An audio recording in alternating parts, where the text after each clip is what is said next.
Good evening, everybody. Hello, hello. Hi. Hey, Queen, the real me. Joe, I haven't seen you for a long time. So good to see you. Oh, hello, Sicilian. Hey, Beth. Love Louie. Hey, hey. Make it make sense. Legs. Hello. Hello, Frazzled. I hope you're feeling well. Hope you got some rest today. I know. Are we not excited to hear about what happened in court? I'm very excited to hear about it. I can't wait. We do have Billie Jo trying to get custody of the kids. I don't think she will.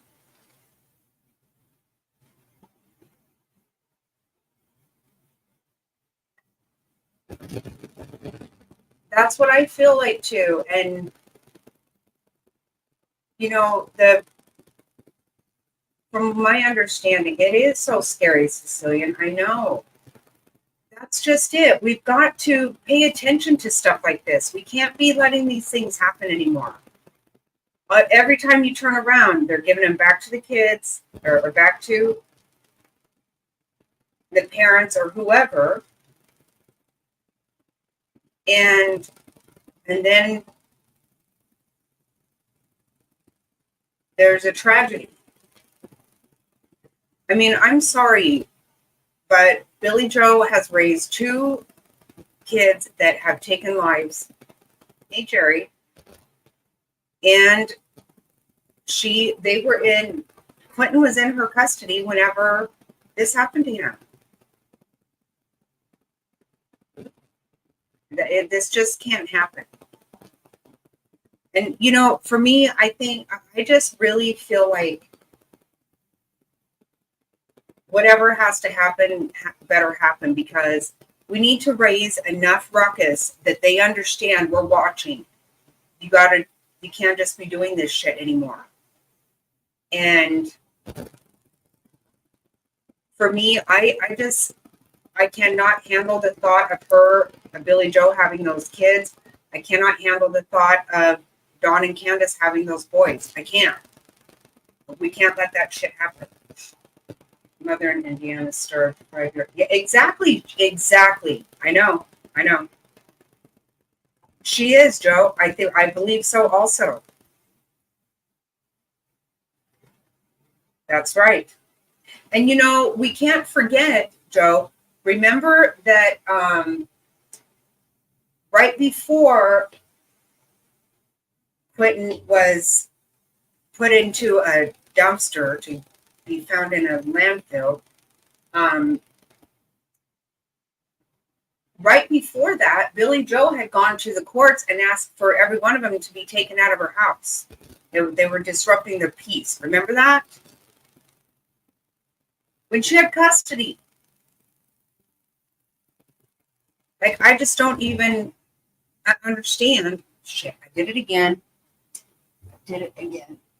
Keep forgetting to plug my computer back in here.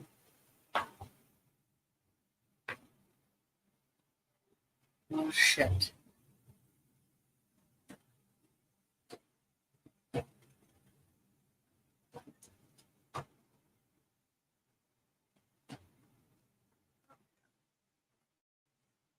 Okay, sorry. Shit.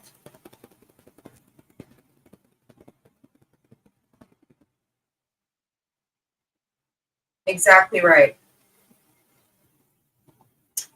Right. Yes, Frazzle. That's what I believe. Hey, James Bond. Good to see you. Yeah, that's exactly what I'm saying. Whatever the motive is, it's ridiculous. You can't let people have these kids again. Exactly.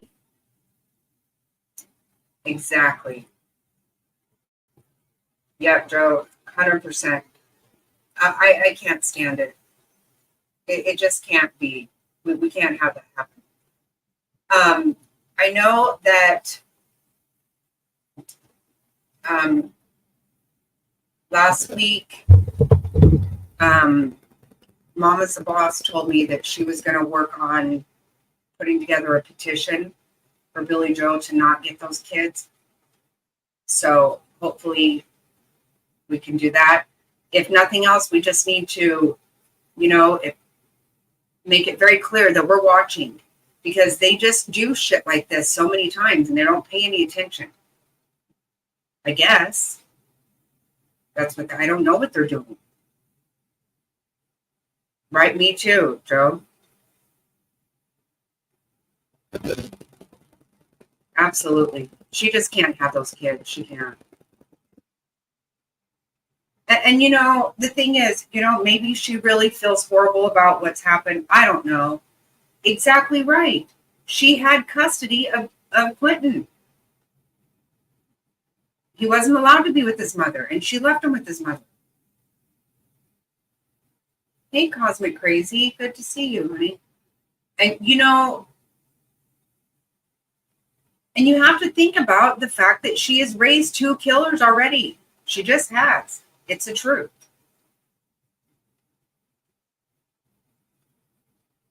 She didn't want him there. She'd asked the court to kick them all out of the house. All of them, including the children. How do you even do that when you have custody? It doesn't fucking make sense. I'm surprised that she even did that.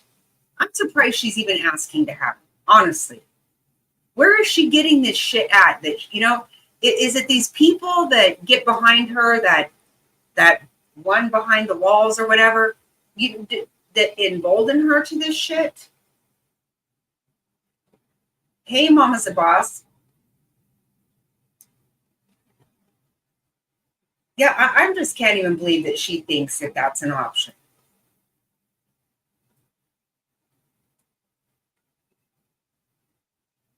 Exactly. Yes. Yep. She did. She wanted to blame the babysitter and blame all these people and not take any responsibility herself or, put any on her daughter.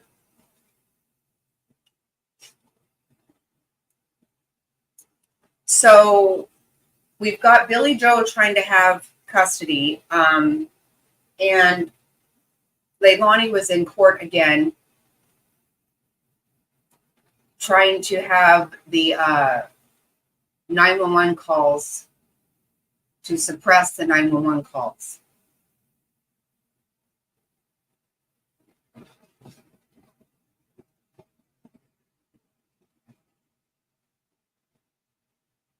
They can't. They can't look twice.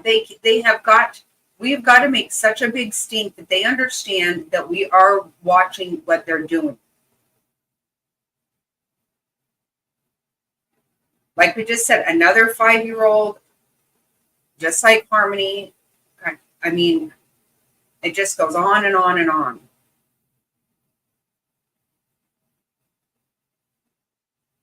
I know, right? Dreamsville. I mean, you guys, I really tried at the time. I really did so much research, and I couldn't find another case where somebody has actually raised 2 killers, honestly, and that it wasn't somehow involved in the same, incident or something. Like, how do you not even question yourself, for fuck's sake?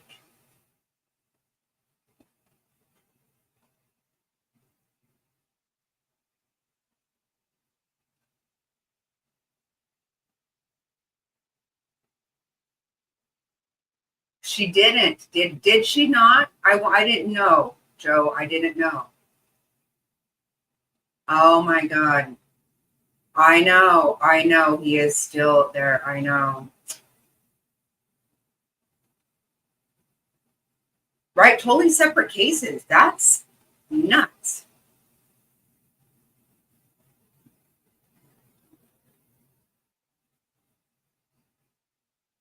Yeah, I mean, that is,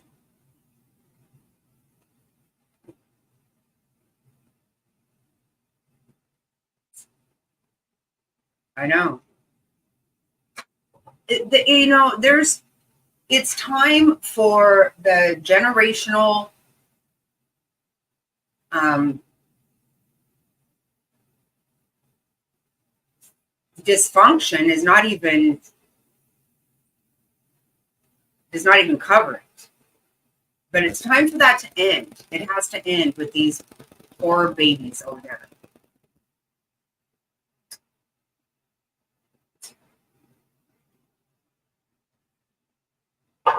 I think they do, based on,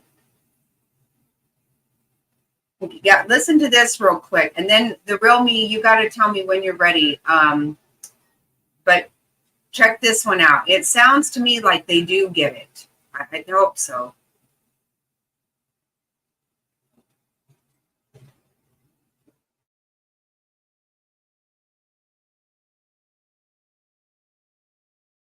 Mother of Leilani Simon is now petitioning for custody of Simon's two other living children. Simon is the Chatham County woman accused of killing her 20-month-old son, Quentin, then trying to hide his body in a dumpster. Court records show Howell has filed a petition for was filed at the end of March. That's before a congressional report on an investigation into Georgia's foster care system was released. The report concluded mismanagement of the system led to the deaths of injuries of children, naming little Quentin Simon among them. It explains he was under Howell's care as part of a safety plan from the Department of Children and Family Services. DFACS ordered it because Simon had a history of substance abuse and an open case with DFACS regarding one of her other children. The report says that Howell, who has a history of her own with DFACS, left Quentin alone with Leilani Simon, and that's when his death occurred.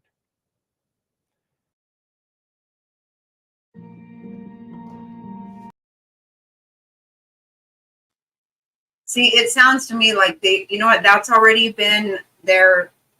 That's a good sign that they already have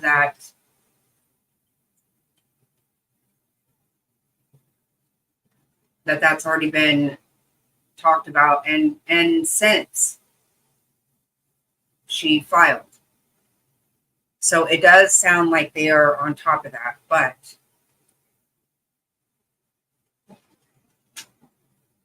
I don't know about the fathers. Oh, you did find one? Involuntary manslaughter case. Right? I know. I couldn't. I tried really hard to find that, and I couldn't. Mm-hmm.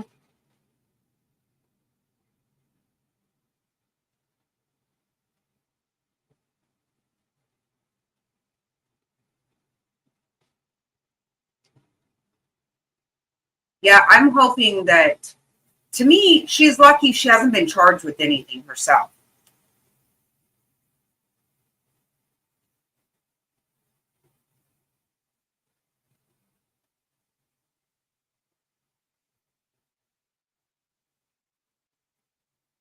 So she needs to call herself lucky that she hasn't been charged with anything, much less having, the welfare of anybody, any other child ever.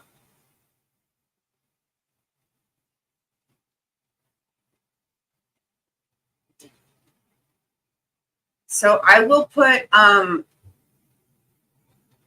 anytime you're ready to call in. So the real me was in court with Leilani last week. I kind of feel like she might. I think she might. Joe, I do. I hope so. I think she should. If that at the very minimum will keep her from getting those kids. Me too. I'm really excited to hear from the real me. She's in the courtroom, man.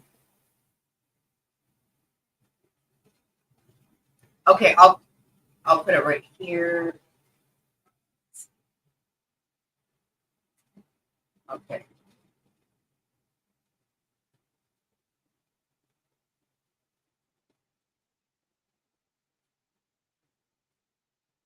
So this is for the real me to call in.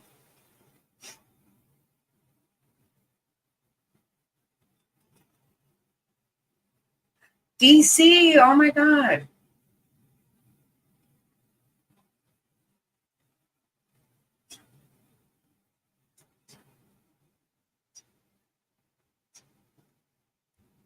Oh my God, I've been wondering how you were. Yeah, I did notice that. I did. Yeah, I'm so glad you're okay, DC. I've been worried about you. You are hell on a phone, that's for damn sure. I'm going to go ahead and say Jerry's right about that.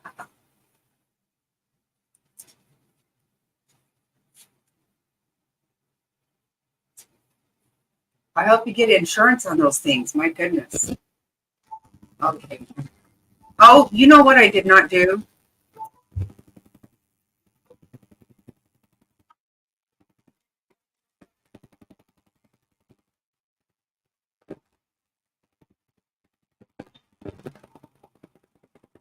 Hello? Yeah, you know what I did? I did not share this. Hold on real quick. That's where I screwed up. Let me just share this because otherwise no one else can hear you. But I got to try to do this real fast.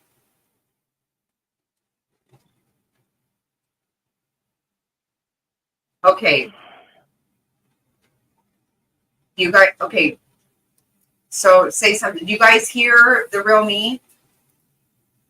Can you hear me?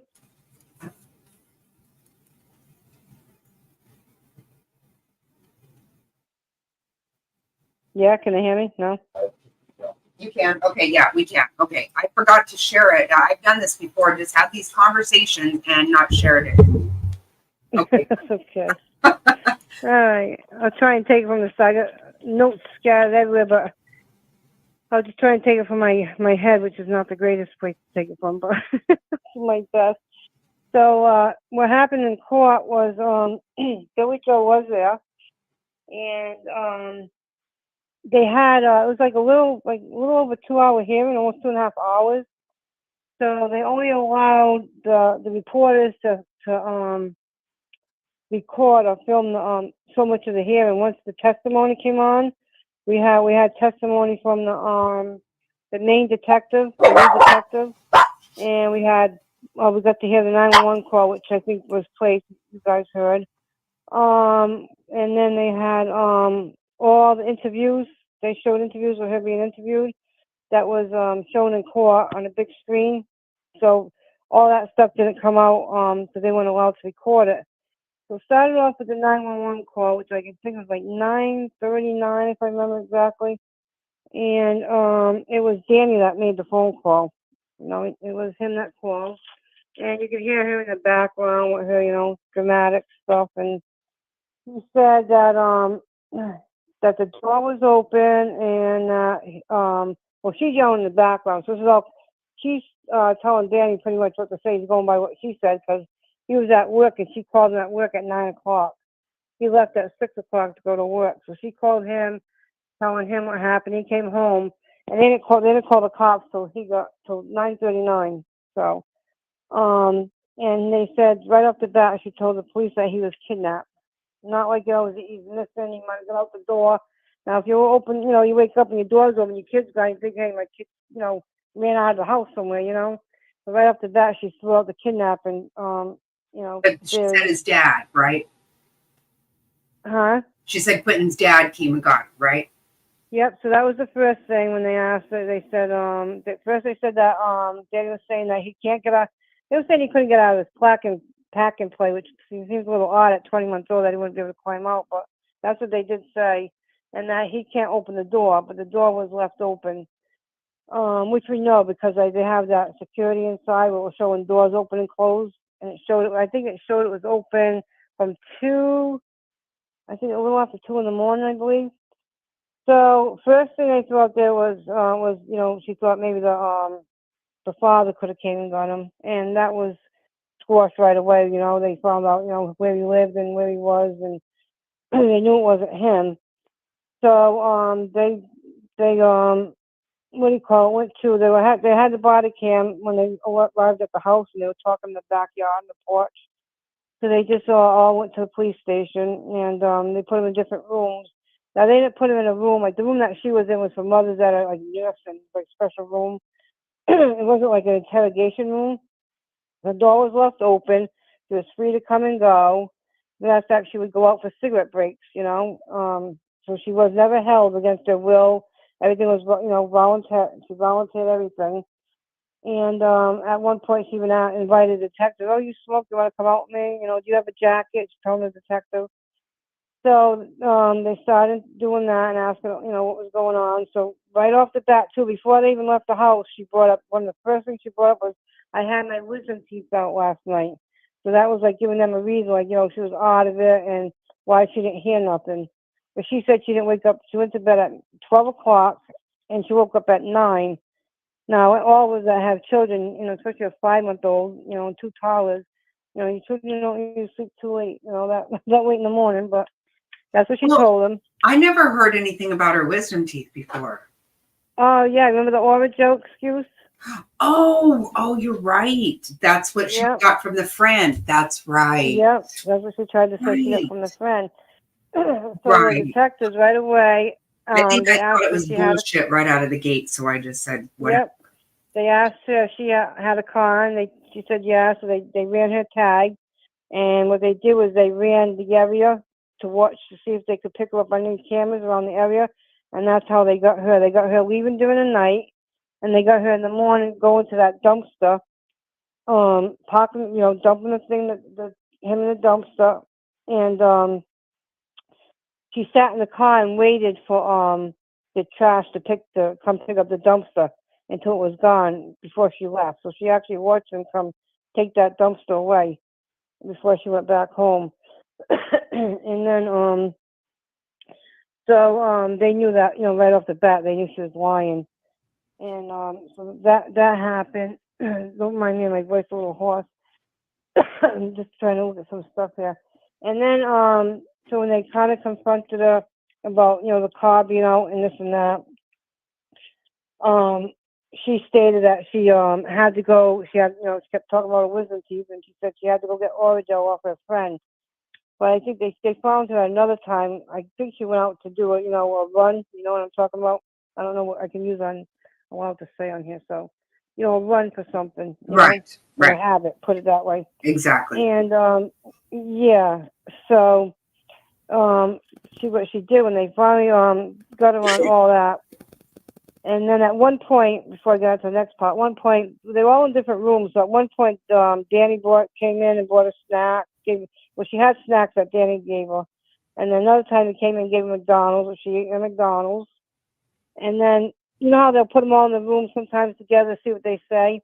Right. So after they had it for a little while, they let Danny go in the room. And the first thing out of her mouth wasn't like, oh, my God, they haven't found it. Did they tell you anything? What am I going to do? It was, she went right over and bent over and started whispering to him. And she was saying, oh, Paul's got 5, I don't know if it was 5 ounces, 5 pounds, but 5 things of weed, green. When you use the right words, so I don't say the wrong thing. So she was worried about, that was the first thing she brought up. It wasn't about quitting. It was about what was in the house that she was afraid they were going to find. That was her brother Paul. So it was actually her, Paul, and Danny were the 3 that were in the house when this happened. That was the 3 that were there. Mm-hmm. And so that happened, and she must have did like at least 6 interviews. And there was one of the main detectives was a young woman. So I think Leilani felt like comfortable because, her age, she was older, but I think she felt a little more comfortable and thought she'd be able to, sweet talk her. And what they did right off the bat was they called in a behavioral analysis from the department, and they wanted to know what was the best way to approach her. How should they approach her? Should they be, go right after, which way to talk to her? And so that happened. And so they were very nice. There wasn't like any going back and forth. There wasn't any, yelling. It was very cordial. So it was interview, after interview. And another thing she brought out right from the beginning, before they left the house, is that she's been seeing a gray car that's been hanging around outside her house for the last 2 weeks. So, throughout the kidnapping thing, Right. So she had there's three, a couple things right off the bat she's throwing out there. So, as it went on, interview after interview, they kept talking and saying, well, we know you left and this and that. She goes, no, I did. I left for, to get Orajel. And so they just kept, talking with her and stuff. And then finally, when they got towards the end of the interview, she had one guy that was an FBI guy, and he's the one that pulled the chair up and got right on top of her and go, not loud, but, a little more like, you're lying to us. We understand you got 3 kids, all under the age of 3, and, accidents happen, trying to, get her to say something. And she wouldn't budge. She was saying, now at this point, she, what she does is when they told her about the camera that they had, they seen, the dumpster. She threw Danny up on the bus. So she threw Danny under the bus right away. So now we know why Danny split pretty quickly. Okay, right, Yeah. right. Yeah, but they let him. Yeah. I mean, so something was up with that. Yeah. He's gonna be her downfall, because he wasn't involved. He was not involved in it. And so what she tried to explain when they kept, pressuring and stuff is, well, dear, I went outside to smoke, and it wasn't a cigarette. And Danny got mad at me, and he took off in the car, and my phone happened to be in it, so that's why you got my phone in the car. Make an excuse, it wasn't her, it was just her phone in the car. So they that kind of stuff happened. Yeah, let me see, I'm just gonna go with some. If you got any questions, I'm gonna go with some quickly so there's nothing I forget here.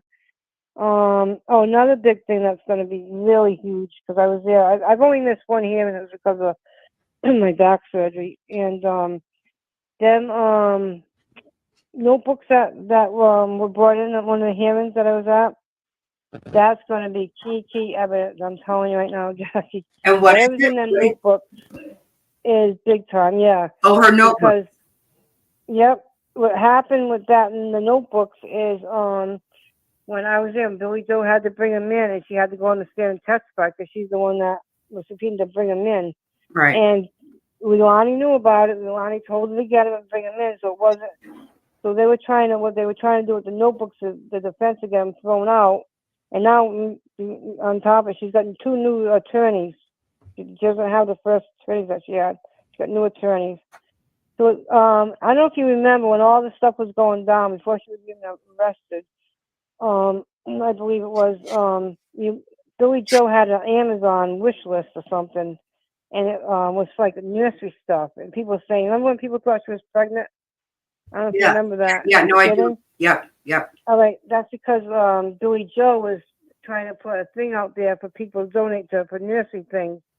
Well, what the sneak did is Leilani's room was down the bottom.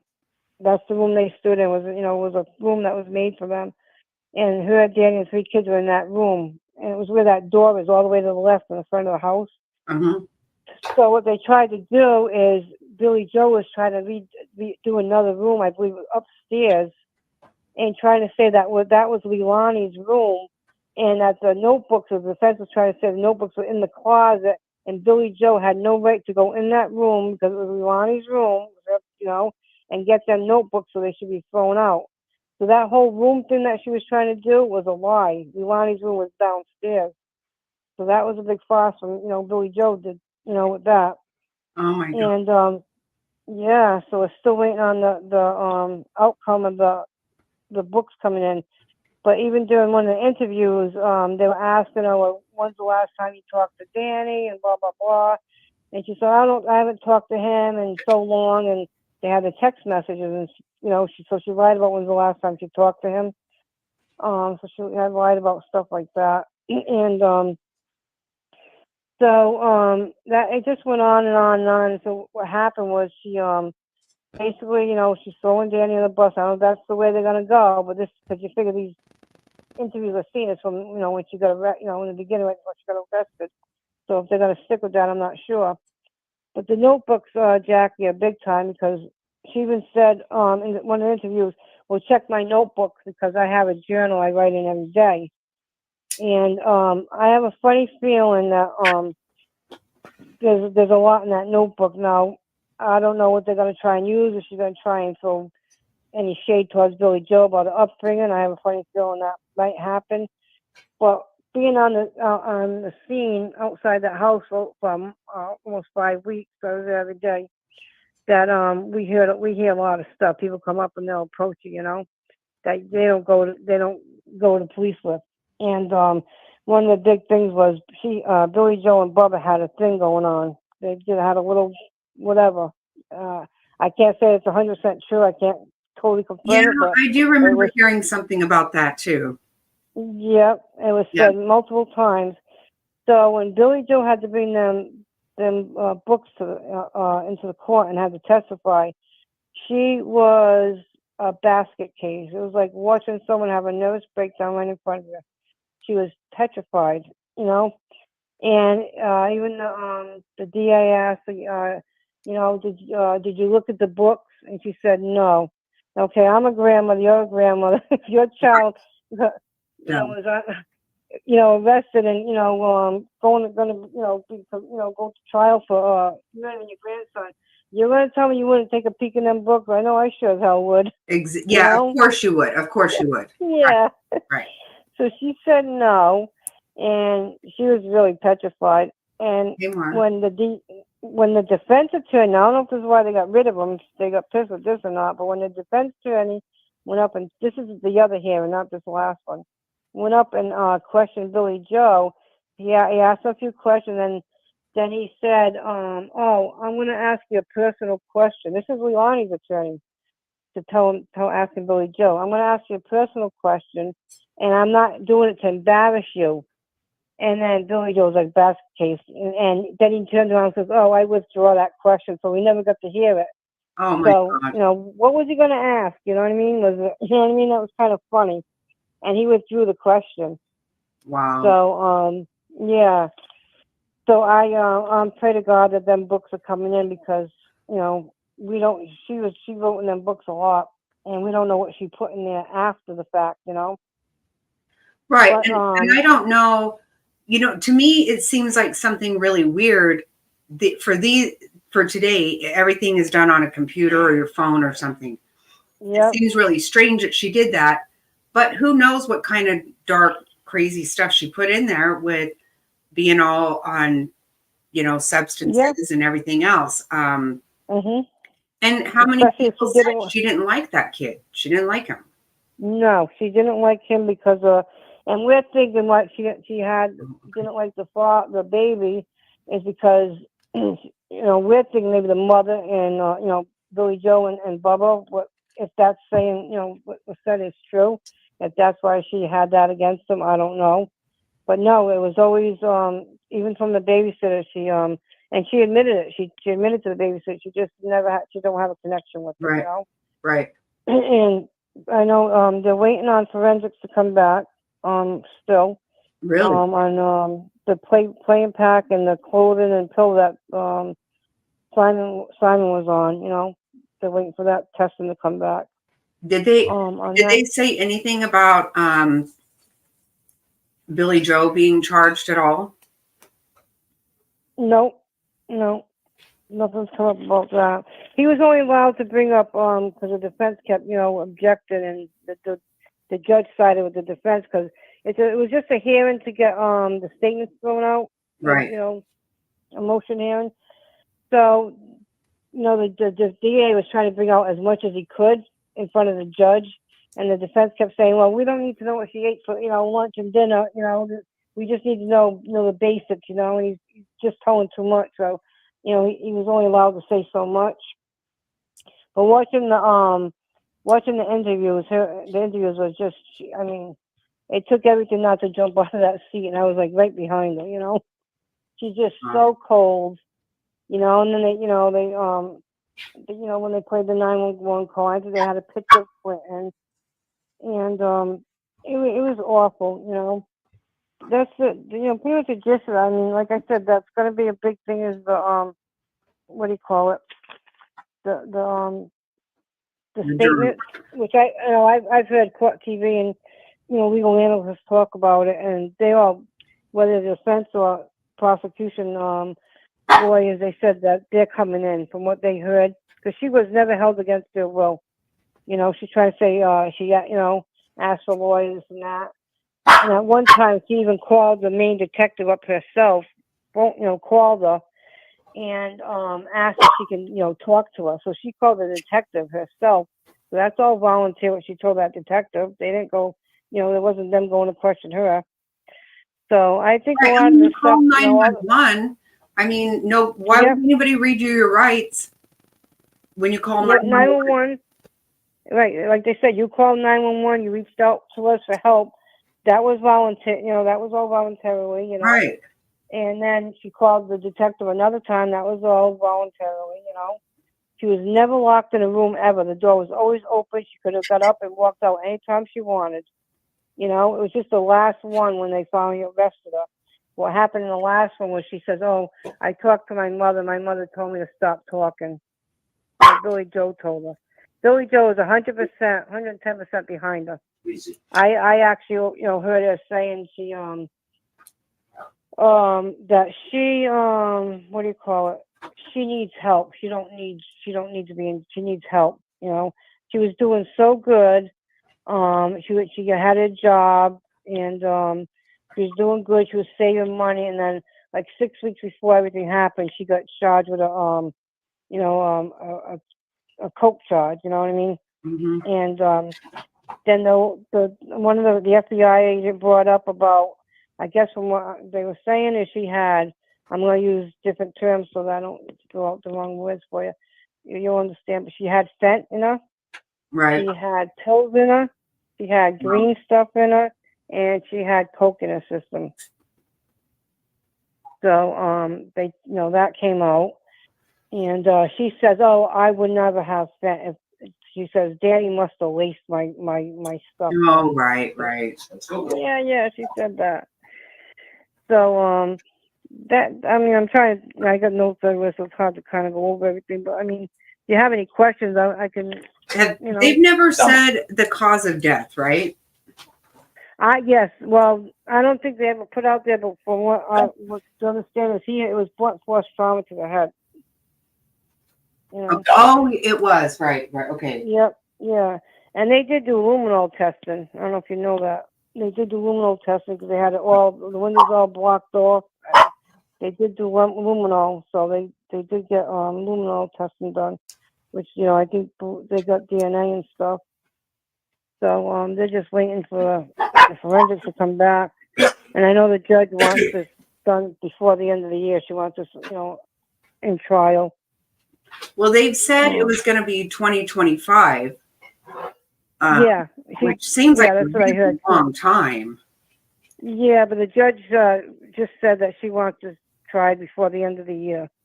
Because the courthouse, it's all in the renovations, and it's going to be like a new building and everything else. So she said we got to deal with that on top of everything. But she said she wants it tried. She wants to get on with this. Oh, so it might be this year still. What is it? It might be this year, and yeah, she said she wants to have it by the end of this year. Oh wow! So, okay, yeah. Good. So yeah, but and Billie Jo, I don't know why I never mentioned it. It's like I knew she was fighting for custody like 6-7 months ago, and I didn't even think to mention it to you, but yeah, I knew that, and I am curious if that's why she sold the house to pay for Right. lawyers to try and fight, because I know she has lawyers that are helping her, and she has the same type of job. She's still a pipe fitter, and she actually she only works like maybe 10 minutes from where I live, and she works she don't travel anymore, so she's so she's trying to say like she can have custody. Is she still with her husband? That same? Yeah, they sold the house. You know that. Right. Yeah, I knew that. Yeah, and so I have a funny. So she's got a different job. I mean, she just stays same type of job, but different place, and she don't travel anymore. So apparently she would work and probably have a babysitter or something, but she'd be home. She wouldn't be traveling. So I don't know. I mean, I don't know how that's going to go. I mean, they give that kid back to her. You know what's going to happen? They give that kid back to her. I mean, I don't know if it'll be allowed, but I would think so. She'll be bringing them kids on visitation to go see the mother, in jail. Oh yeah, of course she will. Yep. Yeah. And do you know, what about the fathers though? I know, I don't know about Bubba, but I know that I know Danny's father because I don't know if I don't know what his history is or whatever, but I know the father wanted to fight for custody of the little girl Right. that she had. So I don't know if she's going to try and fight Billie Jo or not. But they're in state custody though currently, right? I mean, they're not with the fathers. As far as I know, yeah, because they're fighting the defects. Oh, that's what it's called out here.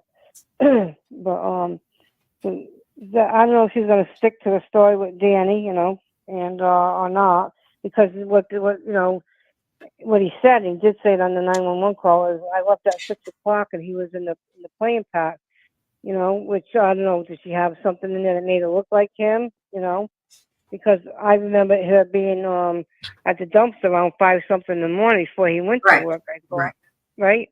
Exactly. They didn't bring all that out, but I remember from before, I think that the dumpster got picked up around 5:30 in the morning.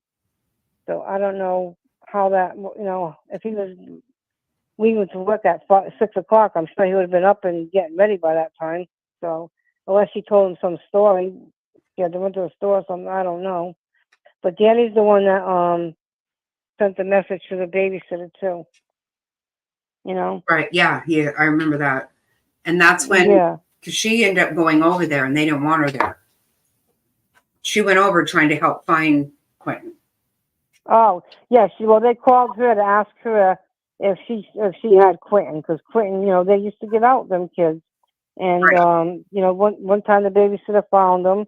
It was actually the daughter, and they were going into the pool in the backyard.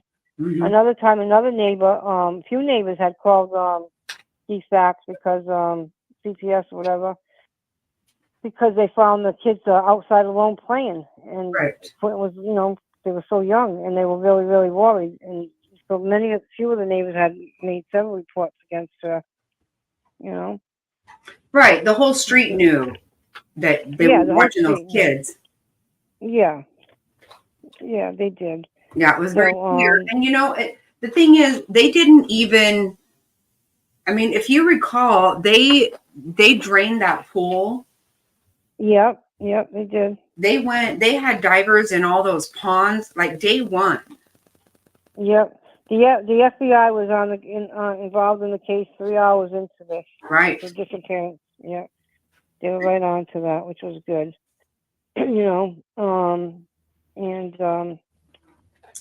Yeah, she's just, I mean, at the end, the last interview, she was, screaming.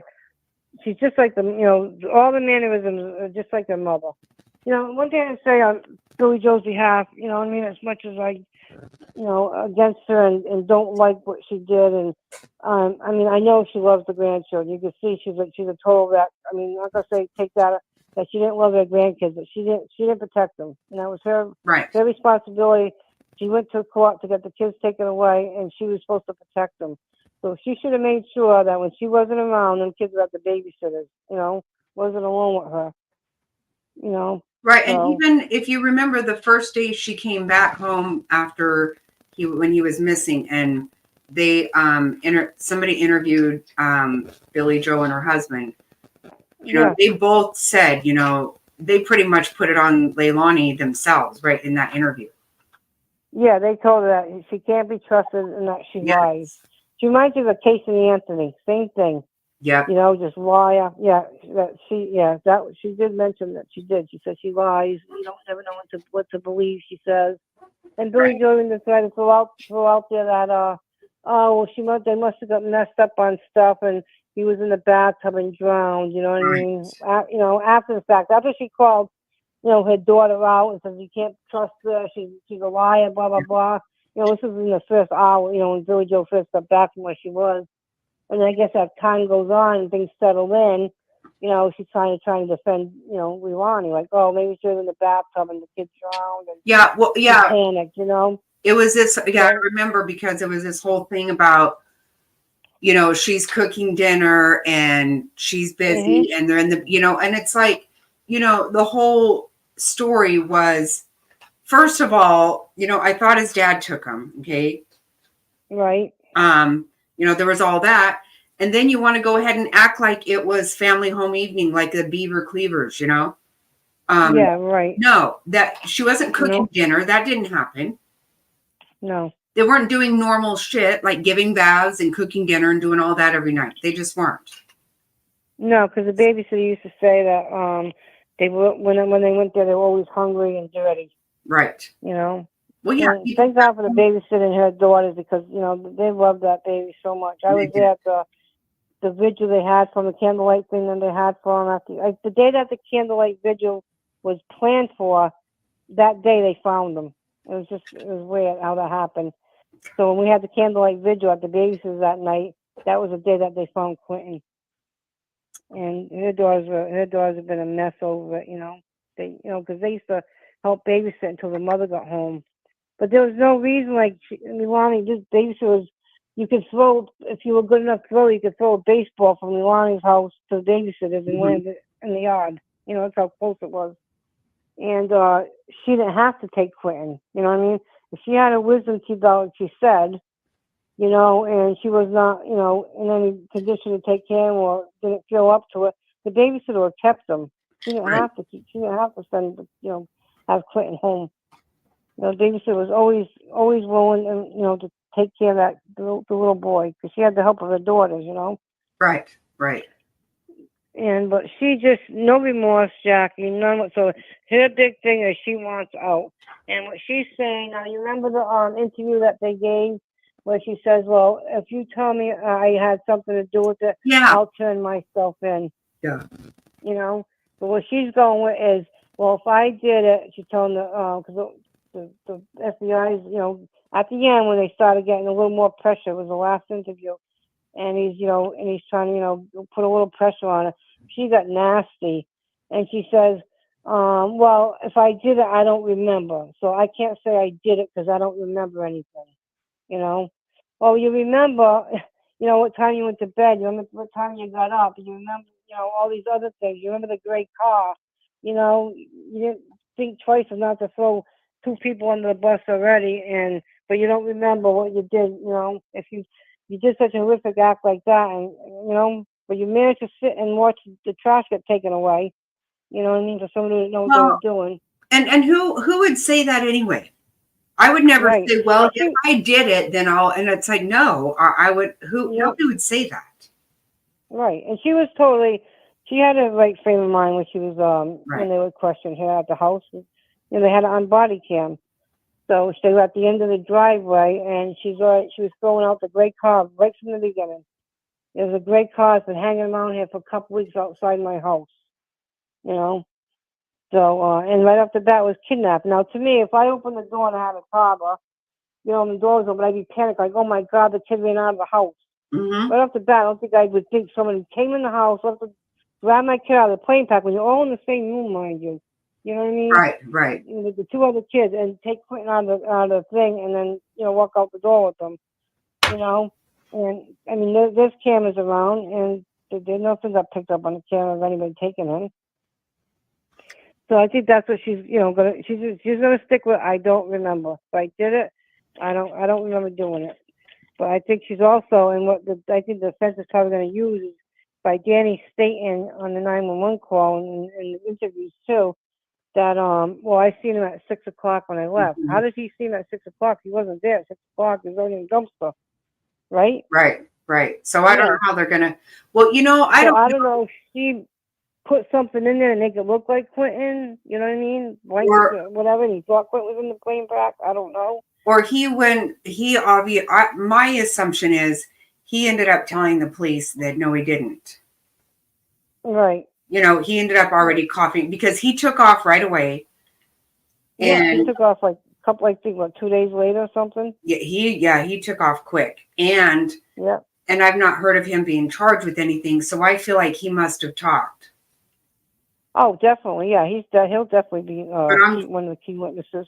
right. You know, and then you can hear in the background talking to somebody, like telling them, because there was, hysterical going on, and, she's, playing the role and everything. And, Right. I'm not to say she was hysterical, but you got to realize she's hysterical because look what I did. What am I going to, you know what I mean?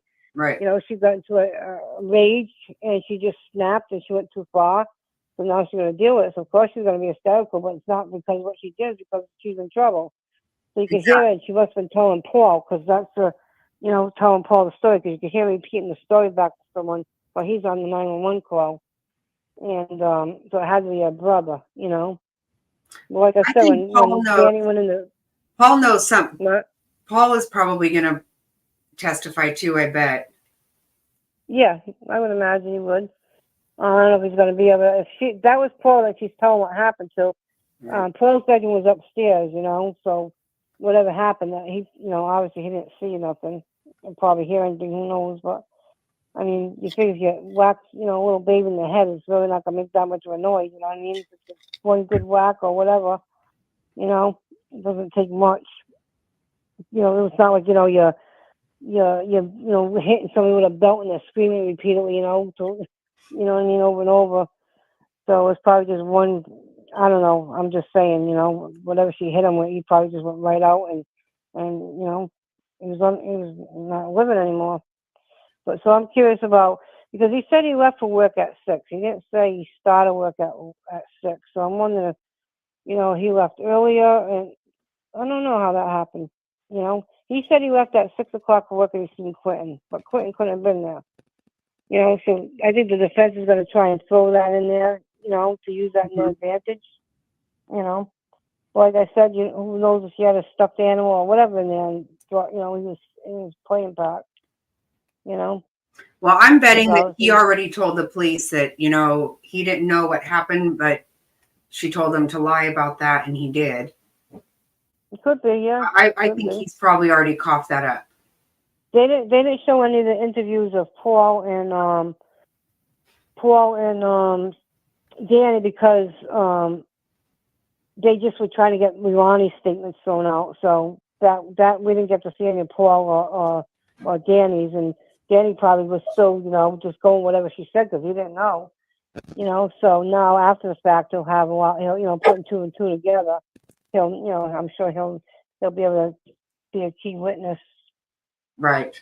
But like I said, she walked out of there. She figures, hey, I made a mistake and I was messed up. You know what I mean?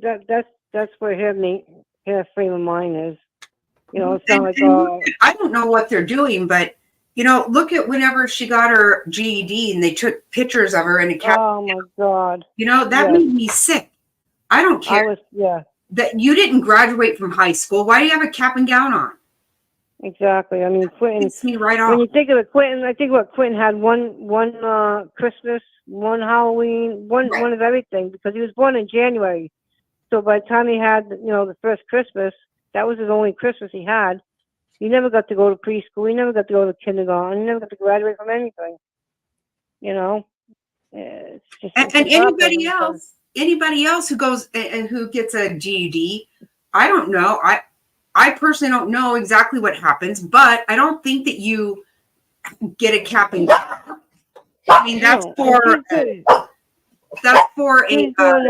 a graduation. But you're doing all this on taxpayers' dime anyway. Why the hell would you have this photo op with the cap and gown? I think that was bullshit.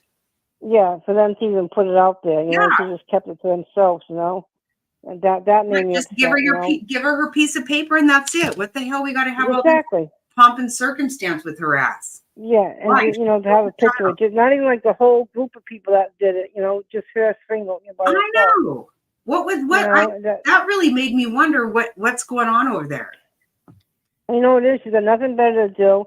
And I'm sure the defense says take advantage of everything they have and do everything you can while you're in here. Right. So we can use that, in your favor. So, but, so I don't know what's going to happen. I mean, as far as the statements coming in, I think, most of them are all going to come, most of all of it should come in. You know, I'm not any lawyer or anything, but from what I've seen and what I heard and what I watched and listening to analysts, on TV, legal analysts, they're saying that they're going to come in. Yeah, it doesn't make any sense to suppress that stuff. That doesn't, I don't get it. Nobody is, when you call 911, they don't immediately say, you have the right to remain silent. That's stupid. No, exactly. Yep, exactly. So, but they didn't make a decision though that day, correct? No. I was sitting there and I go, this is, the way they were giving the testimony and putting the evidence out there, because that's what I thought, we're going to get a decision, but I didn't realize there was going to be testimony when I got to the courthouse, because last few times there's only been like one reporter. You see a bunch of them in the beginning. When Brett Buffington was doing, he was like right on his game. He was really good. Yeah, and he was. By the time he'd walk out of the courthouse, he'd go right across the street and he'd be on the camera and he'd be putting it out on Twitter and everything else. This other guy, he was a knucklehead. He wasn't there this time, but there was a bunch of them there this time. And then I seen all these detectives with badges on them and FBI and them. So they all went to there. When I realized they were there to testify, but there's only one that they put on the stand. But her thing was like, if I did it, I'll take responsibility. But she's not. She's like, I don't remember. That's what her defense is, So Brett Buffington, he's not there. He's not covering it now. Who? Brett? Yeah. No, Brett's been gone a while. I don't know, something happened with him with this the news place he was working at, and I guess not getting enough recognition or something went down, and he's been so he hasn't been on in a while. He was there for the first maybe 2 hearings. Oh, okay. In the very beginning, and then all of a sudden he was gone. But he was really, really good. He was really good. Game. Yeah, that's where you can get quick. And he was out on the scene. He would sit in his truck with his partner, whatever you want to call him, in his truck, and we talked to him a lot of times. He stood on the scene every day, almost every day, all day, just filming and where other reporters were there for a while, and then they take off, and then as the weeks went by, they were there less and less. But he was always there, and he's the one that found them in Tybee Island at the bar. Right. He's the one that, he's the one that got word they were down there. So I miss him. He was really nice. He was very, very friendly with us. Really nice guy. I wonder. He probably got a really good job. I bet he got a. He's in South Carolina somewhere. I don't know I don't remember who it's for, because I've been trying to reach out to him, and I keep going on his what do you call it, Twitter account and stuff, and I put messages for him and stuff, but I haven't got any response from him. But that's what I heard. He's in South Carolina. Yeah, he was really good. Because he did a really good job on that case. I bet a lot of people. He did, and he felt for Clinton too. You know what I mean? He was really attached to that. He did. He wasn't the one. He also did the one with wasn't he the one that did 1 year later with the babysitter? Yeah. When he interviewed her at her house. Yeah. He did. Yeah. No, I forgot. So it wasn't too long after that he left. But I'm sure she's taking advantage of every kind of opportunity she can in there to throw it in her behalf, And what I'm hoping for is, because what the analysts are saying is, she's probably better off taking a deal. I don't want no deal. You know what I mean? Because then we don't hear nothing. I want her to have to sit there and put everything on that screen in front of her and let her, soak it in, and take this. She'll never take responsibility. I'm sorry. Never. No, she should never. I don't care if she does 40 years, whatever she does, she should never be around her kids ever again. That's what gets me pissed with Billie Jo, because for a fact, if Billie Jo gets them, she's going to be bringing them to visit her in jail. Yeah. And I don't like that at all. No, they need to stop the generations of this life that this. Billie Jo's got 18 charges, 18 different arrests on her. Right. So 18 of them. That's what I'm saying. Yeah. No, this has been generations of this kind of behavior, just unlawful behavior, and it's just escalated. No, they can't. I don't think they have any right to have these kids. No. And she, like, when you watch that thing with Billie Jo in the beginning, you thought, like, she's going to be on Quentin's side, and not that she's not, on for Quentin in a way. I mean, I know she cares for him and everything else, but I mean, when you think of it, it was really broke my heart the other day when I thought of it. Like, who's, not that it's a trial yet, but who's in here going to sit here on behalf of Quentin? Right. If you're here defending your daughter and want to see your daughter get out, even if it's, so many years online, you want to see your daughter get out. If she's setting up, she had the room all set up, waiting for her. When she gets out, she'll have a room to come to with her kids. That was Billie Jo's theory. That was months and months ago. Right. So, who's going to be there on Clinton's behalf? What side of the courthouse are you going to be on? Right. You going to sit behind your daughter? You going to sit behind the defense? Who's going to be there representing Clinton? It's going to be all of us. Right. It's very sad. That's just like that case where that girl went on vacation and left her daughter in the pack and play. Oh, God. You see that? That was horrific. It was She horrible. got life without parole. Yeah. Life without But did parole. you notice in her sentencing, there was nobody there on behalf of that child? Isn't that awful? It was awful. They all wanted to defend that mother for doing that. I know. And the thing is that they knew that she's done that many, many times before. Even the neighbors said it. And I kind of get upset with the neighbors because, the neighbors knew that was going on. And they had to hear that kid crying. I'm sorry. God, they did. It was on their Ring camera. Yep. I'm pretty sure they even said they heard. Why didn't you call for help? Why didn't you call the police and say, hey, she leaves this kid, so many times. She could have asked one of us to watch him. That kid suffered. That's horrific. That was horrible, horrible. That was, yep. Why she was just gone. I mean, did she really expect to come home and, okay, honey, I'm home, and expect the kid to be, jumping around and enjoy waiting for her? It's crazy. It's terrible. But no, she's not remorseful. I'm sorry. She feels sorry for herself, and exactly. And it's when you see her on TV. Like that day I was out there and they came outside and sat out in the chairs. That's when I really lost it that day because I'm like, this is too much, just arrogance. And she actually walked across the street to that neighbor. We had a name for, I don't know what his name was, but the old man, and went over there and just strolled right across, and started talking to him, strolled back. And I had made a sign, a big sign that said, Mommy, why wasn't I good enough? And I went right up to her and I just put it right in her face. And she just, that stroll, like her and the mother have that same walk, same mannerism. And she's just arrogant, she's just totally arrogant. I mean, you have one kid with one guy, you have another with another guy, and the third with another one. You think you would have, went, to stop having babies like that. You couldn't handle them.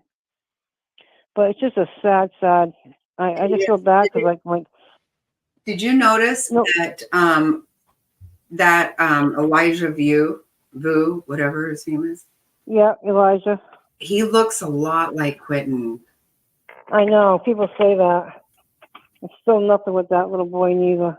It's heartbreaking. I know it is. And if they don't find that little boy, I don't think that I don't know unless they have evidence that we don't know about. I see them getting out of there, But who's to say? I mean, it's I don't think they have evidence to show that, there was anything, DNA or anything left behind anywhere.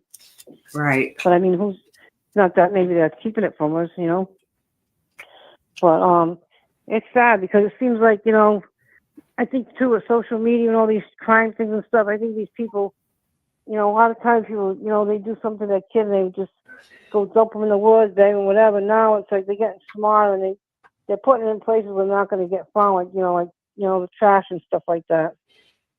Because they're very, very, very fortunate that we found whatever we found of Quentin. Yes. Because they were ready. They only had anything like They found him right before Thanksgiving. I want to say the 21st of November he was found. And I think they were going to go to December 1st, and they were going to end the search.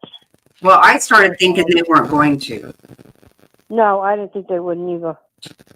You know, but I just assumed that, and when it all happened, and if she did it, and Billie Jo found out, and Billie Jo would have turned on her, and that's not what happened. Well, Maybe Billie it seemed Jo, like the that's one what that she was went gonna and put do. it on Facebook. Yeah. She goes, oh, he's no longer alive. He's in the dumpster. He's no longer alive. Not even that. She threw him in the trash, is what her words were. Yep. If I remember correctly, she threw him in the trash. He's no longer alive.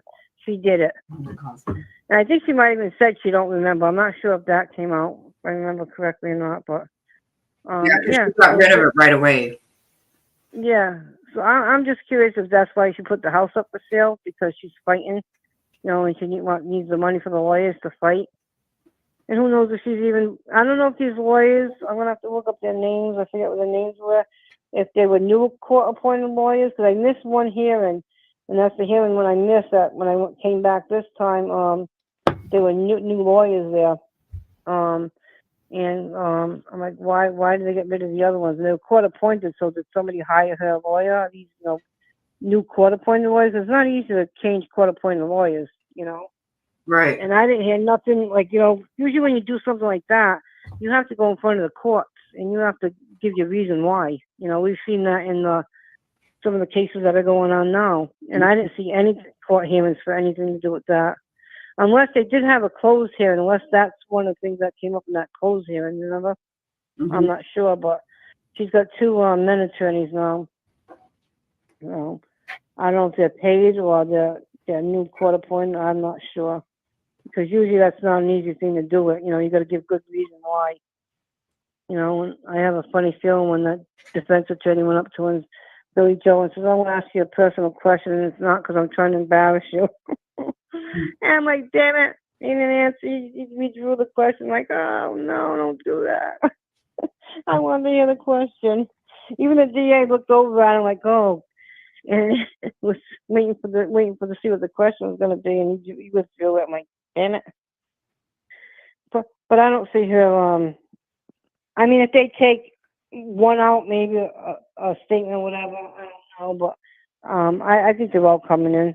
I'm pretty sure they're all coming in. I can't see any good reason for that. You just gotta be on edge and pray to God that them journals come in. Because they tried to get that squashed too, like it was done in the defense. So for a fact, right off the bat, Danny's talking because when the defense argued about them journals, they knew, no, Leilani's bedroom was downstairs. They asked Billie Jo, where was her bedroom?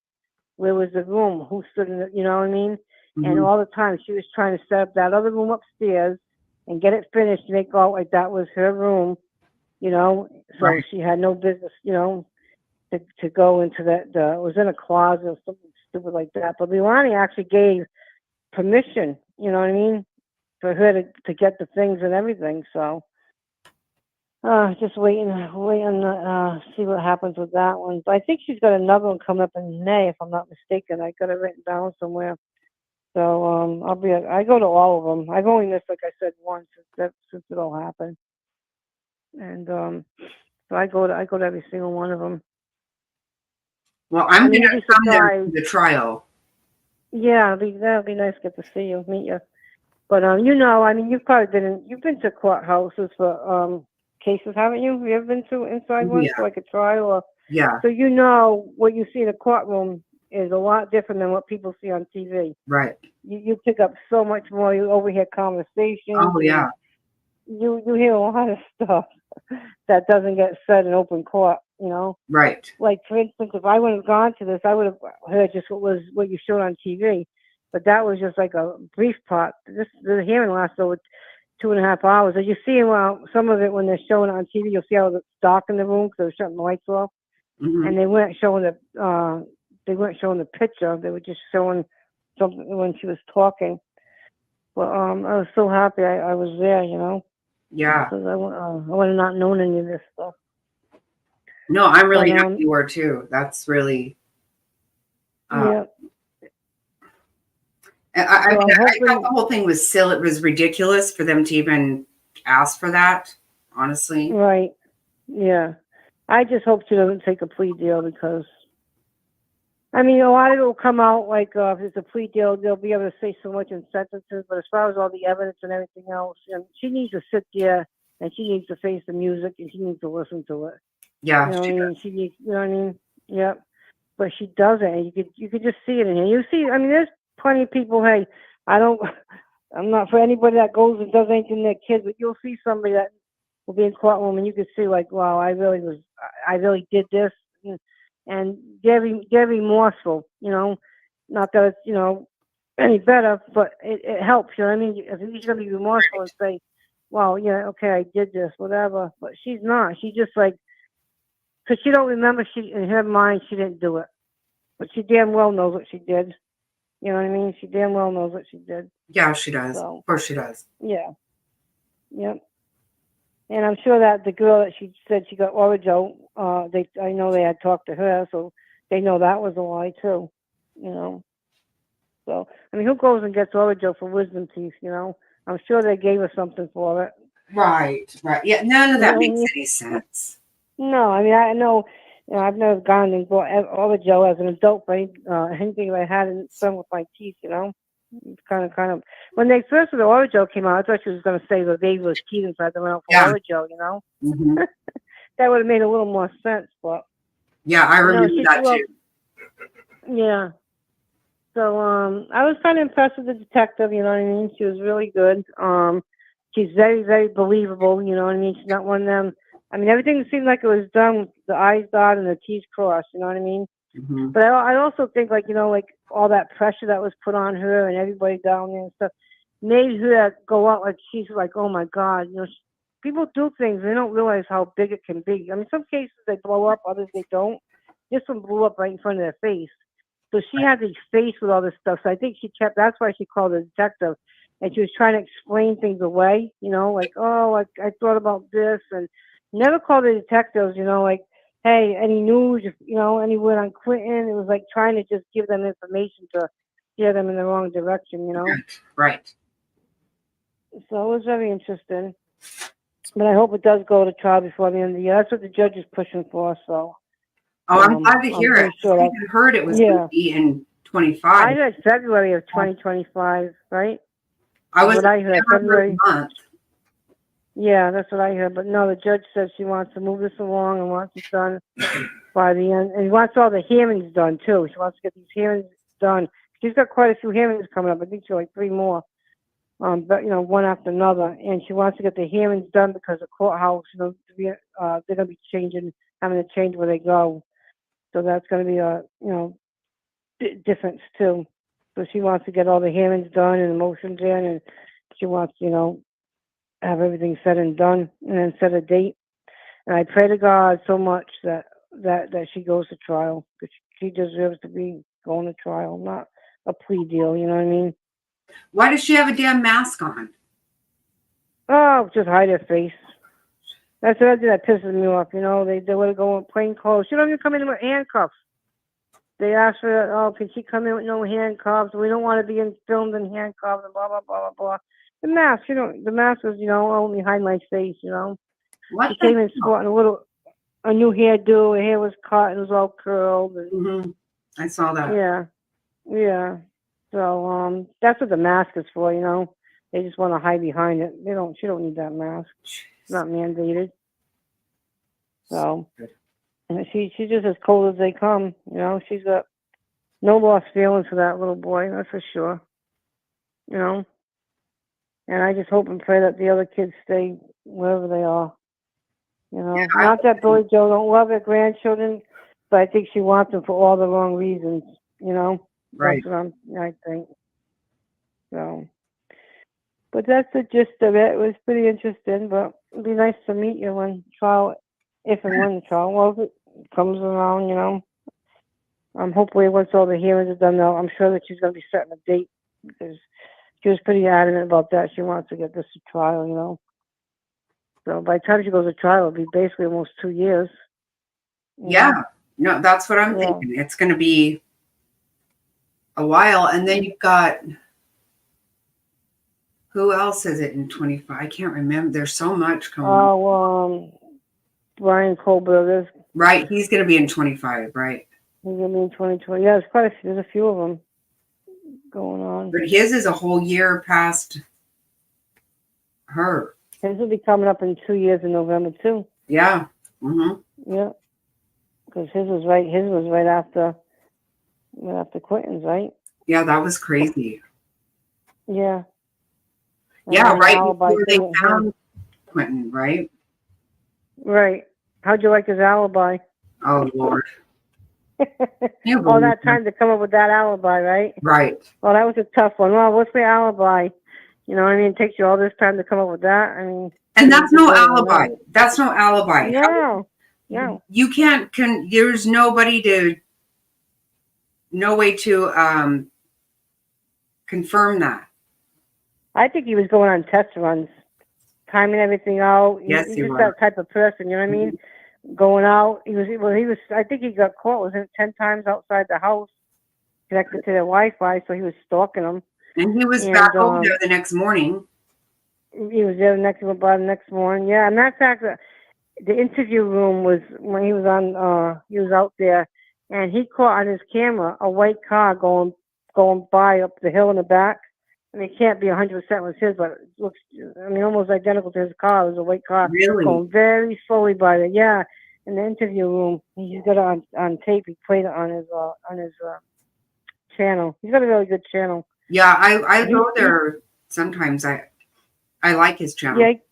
Yeah, it comes on Sunday nights. He's really, I like him. I usually watch him on Sunday nights. He's really good. Yeah, he's got the car going by in the background. Wow. Yeah. So that's about all of it. Unless you got any questions, any other questions you can think of. I can't think of anything. Does anybody have any questions? Yeah, Kohlberger is taking way too long. Yeah. So is Leilani. There's two, yeah. Well, I mean, plus, I mean, they're still waiting for forensics to come back. And matter of fact, they haven't even released the body yet. I know. You know? Yeah. Poor baby. Poor little boy. I know. Whatever's left. I mean, I don't know how much is left, but thank God. Thank God, because can you imagine if they wouldn't have found him? She would have been walking away. She would probably get charged with neglect, or who knows? You know what she would get charged with. But thank God. I mean, they got 19 charges against her, and they're trying to throw some of them charges out too. There hasn't been any rulings on the charges yet that they want to throw out. So, I mean, I know the judge is adamant about getting these hearings and the motions all done and you know, giving her answer and then moving on to trial. So yeah. And I'm wondering what's your thought about her testifying when it goes to trial. Think she'll do it? I feel like she probably will.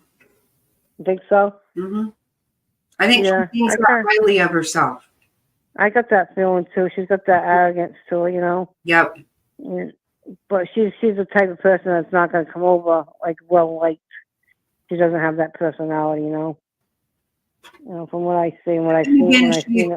She doesn't want to have to admit to anything. You don't think? Yeah. See, that's it. I was going to say no. She probably won't because she don't like being confronted. No, she does not like that. And like I said, Danny will be a key witness. I'm pretty sure. You know, for the timeline anyway, because he was there. So, and like I said, him leaving that soon, he was on to it within a couple of days. He was gone. I think he was only there only a couple of days, and he was gone. He's gone fast. Wasn't the first day, maybe like by the third day. I don't think it was much more than that. And he was out of there. So I'm hoping that the grandfather's going to fight for the little girl. You know. So I know that Just Keep It Real. Sounds familiar. Is it a channel? Yeah. Yeah, I don't think I've ever watched it, but I think it sounds familiar. She did a deposition in this trial. Oh, really? But she said they ended up releasing her from, but she was going to be a witness, or she was a possible witness for the prosecution. Right. Yeah. I'm sure I wonder if they'll probably call them like neighbors to say, yeah, we seen Quentin out here this time, and the babysitter too. Her and maybe the daughters, the daughters know quite a bit. And so one thing that pissed me off too is when Billie Jo went storming in that babysitter's house and into her face. I mean, they never press any charges, the police. She went down there, but they never pressed any charges against Billie Jo.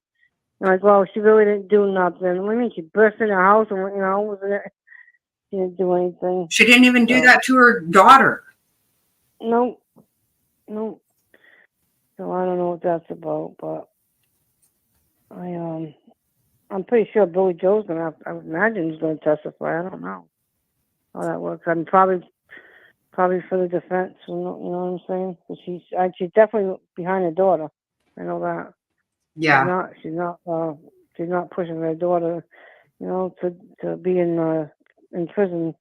That's for sure. She thinks like, oh, she needs help. That's what she needs. She needs help.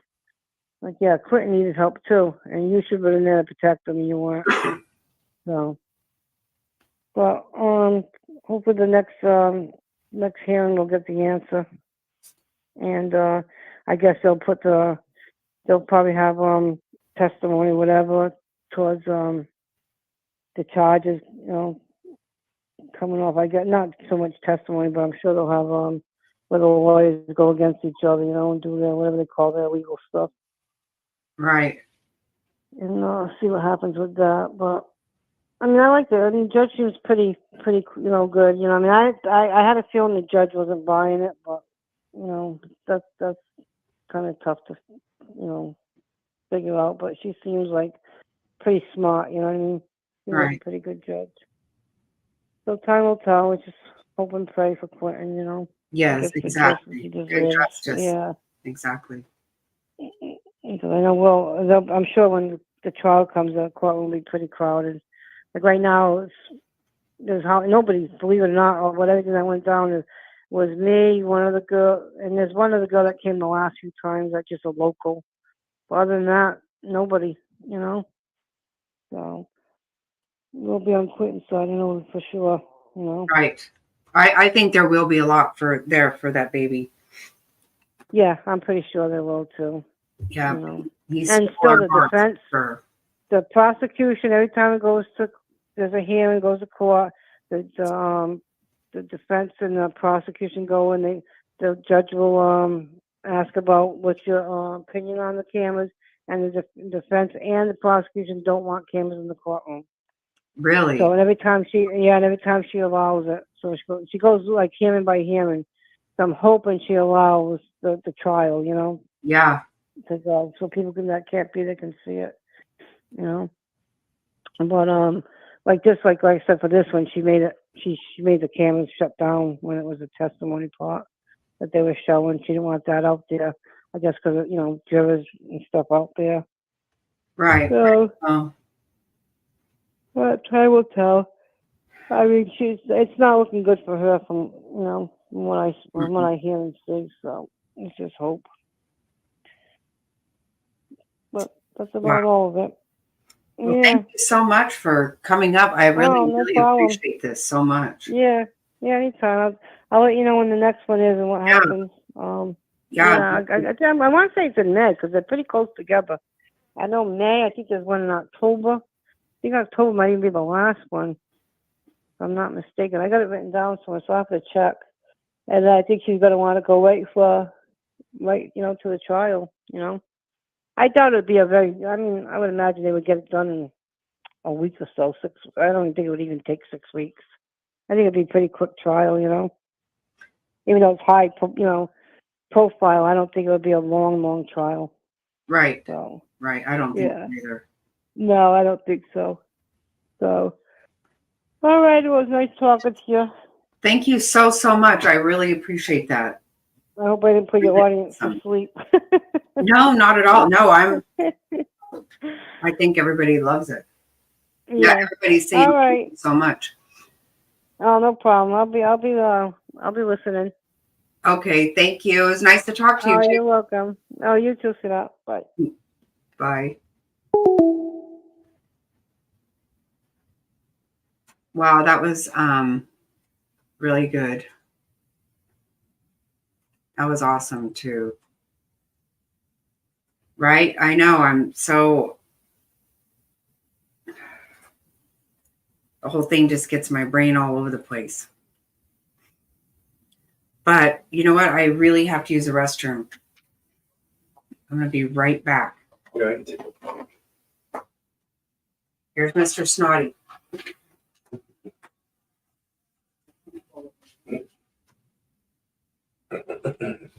Here's Mr. Snotty. Well, thank you everybody for joining in. How about that commentary? That was pretty good, I think.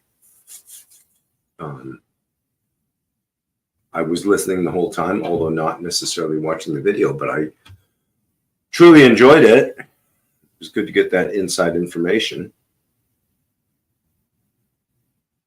Yeah, so, oh, hi, Queen. Yeah, so this might be a good time while we have a little bit of a sort of a hiatus while Jackie Snotty's in the restroom. Maybe wander over and just click on the like button, and if you feel the need, click on the subscribe button. We'd love to have the support on the channel, and we all know that's how the word gets spread. Likes and subscribes are what gets the algorithm to spread the word. So anyway, head on over there and do that. And then what else is coming up on this case? I was surprised because this one is kind of, I don't want to say it's gone cold because it hasn't gone cold, just hasn't been a whole lot of activity on it. The wheels of justice grind very slowly, don't they? Yes, they do, peeps. Yes, they do. And then how about that other case up in Idaho today with the sorry, I'm drawing a blank right now, with the doomsday mom and the doomsday dad and all that nonsense. Holy cow, what a absolutely horrific thing. That's just terrible. I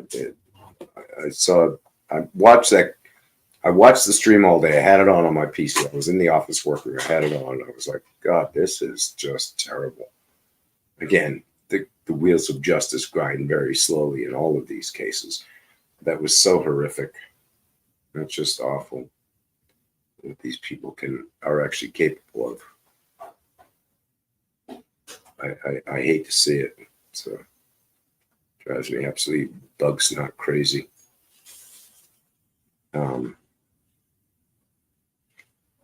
But it's actually comfortable here now.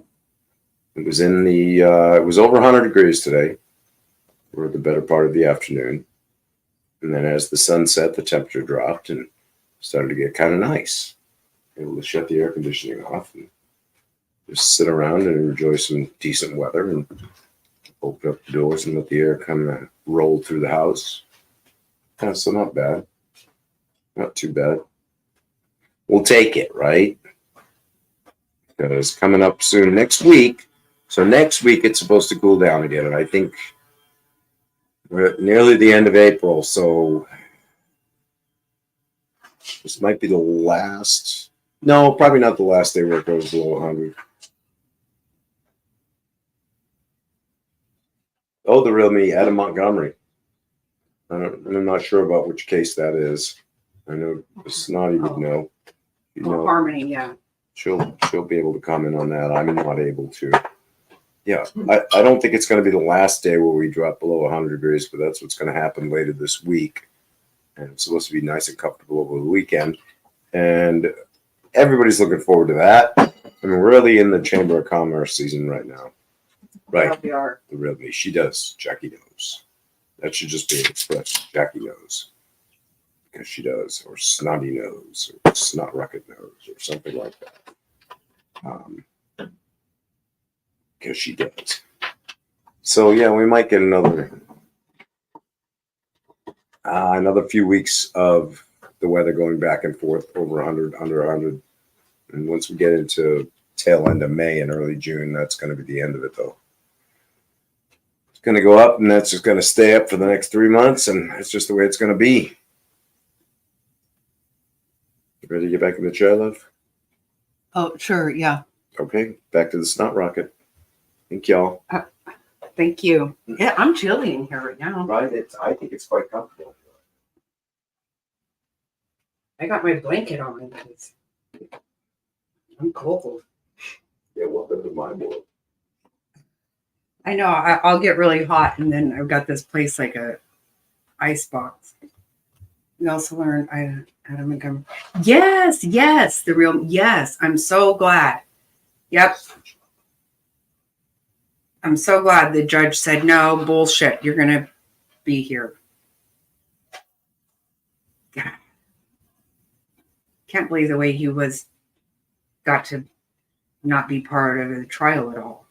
I mean, which honestly, it was kind of nice to not have to look at him. I know, I'm cold all of a sudden. I can't believe it. Well, once I'm not doing anything, that's what happens. I'm doing all this stuff, and then I just get really hot. The oven going, different shit.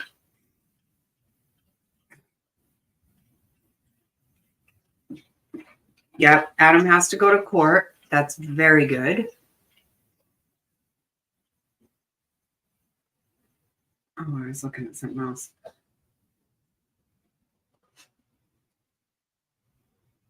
I know. So gross. But you know what? I'm kind of feeling like they're getting through these. They're getting through these people.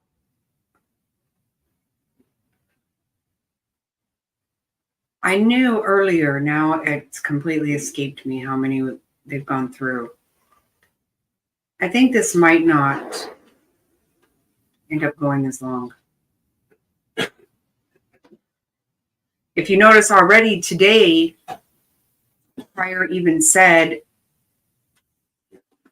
I think they are. I do, Queen, I do. And twice today, Pryor said that he had people under subpoena that he released today already. He very clearly wants this to go on. He's got a bug up his ass for Melanie Gibb and David Warwick, big time. I mean, every person that comes in there, every witness, he wants to ask about them. You know, like even Colby and Brandon. And they're like, well, I don't even know them. I don't blame him for wanting them to be charged. I do too. But it doesn't take anything away from what Chad did. And he wants everybody to get it all up involved in this damn vision shit. So weird. Acting like everybody did that. Nobody has portals in their closet and shit. Stop it. It's fucking weird.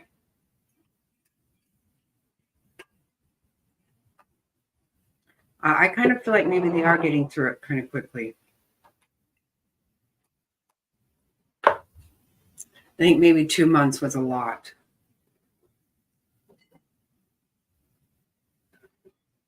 I sure as hell hope so. Because we've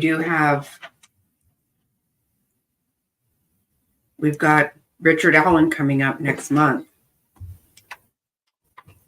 I don't believe that's going to be unaired. I don't believe so. I'd be very surprised if it was. They don't let nothing out there. And I don't know.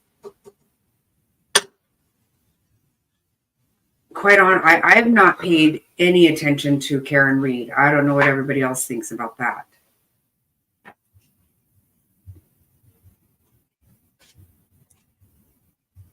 I tend to not You don't even know what to think about which one, Karen Reed. I don't either. I actually don't know. I have no idea. I don't have an opinion. I haven't even had time to care about to check into that. Just reading that it wasn't Danny's dad who died. It was Bubba. Right. A week out. Yeah. Yeah, the real me. It was. Oh, you don't know what to think about Delphi? I don't either. I don't either.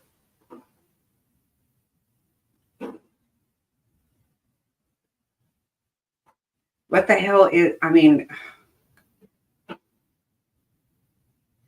I feel like even with the trial, we're not going to know anything. I mean, I know that sounds crazy, but I kind of feel like that. Oh my God, I know. There's too much. There's too much going on. It's not being, I didn't think so. I figured it wouldn't.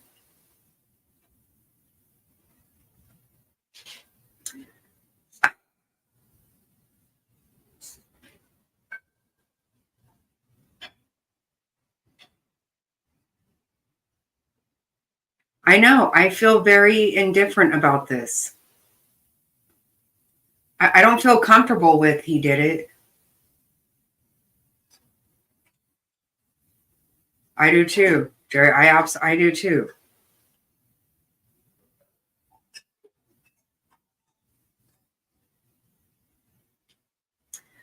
I think he was bridge guy, and I think that, I mean, they can't leave at even though they don't televise it or air it or anything, there has to be some way for people to know about shit. People are going to be allowed to go in there. You don't have, they're not allowed to do that. But I feel like they're going to try to keep everybody from knowing anything, even during a trial. Right, we haven't. Me too. And, you know, even if he's convicted, he still has not been treated right now. I don't care what anybody says. That's not okay.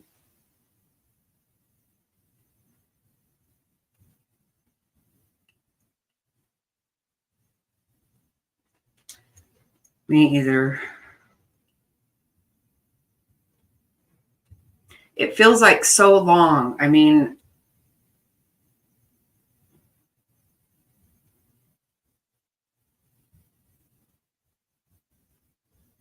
yep.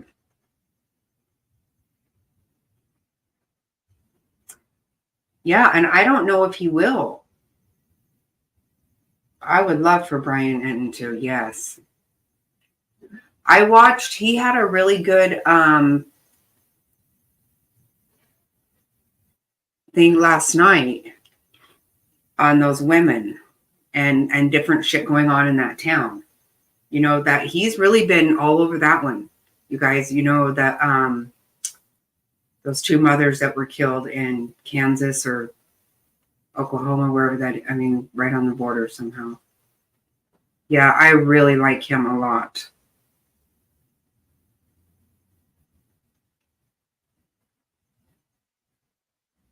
I don't even know anybody who does cover that.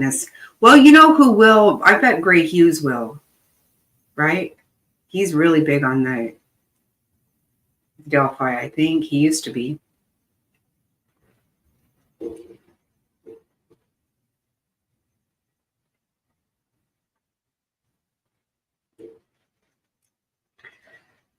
Seems like Delphi was such a thing for so long. It was so exciting to have somebody arrested, and now I don't even know how I feel about it.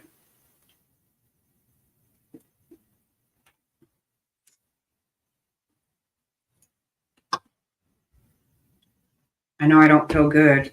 I don't feel comfortable, but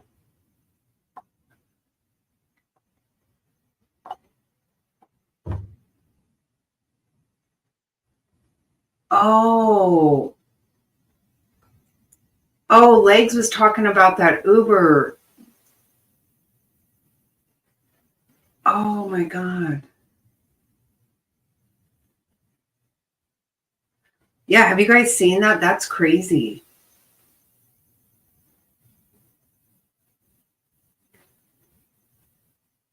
Now I know. I remember what. Are you still here, Legs?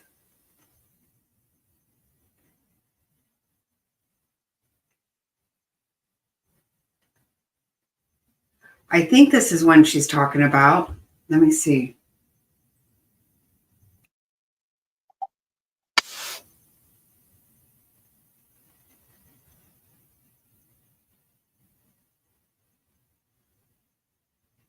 Yeah, I'm gonna share this. Yeah, it's pretty crazy. I have not seen the whole thing. I've just seen a little bit of it, but it was like fucking nuts.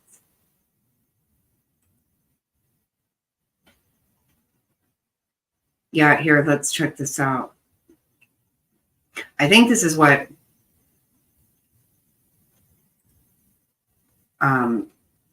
Legs was talking about.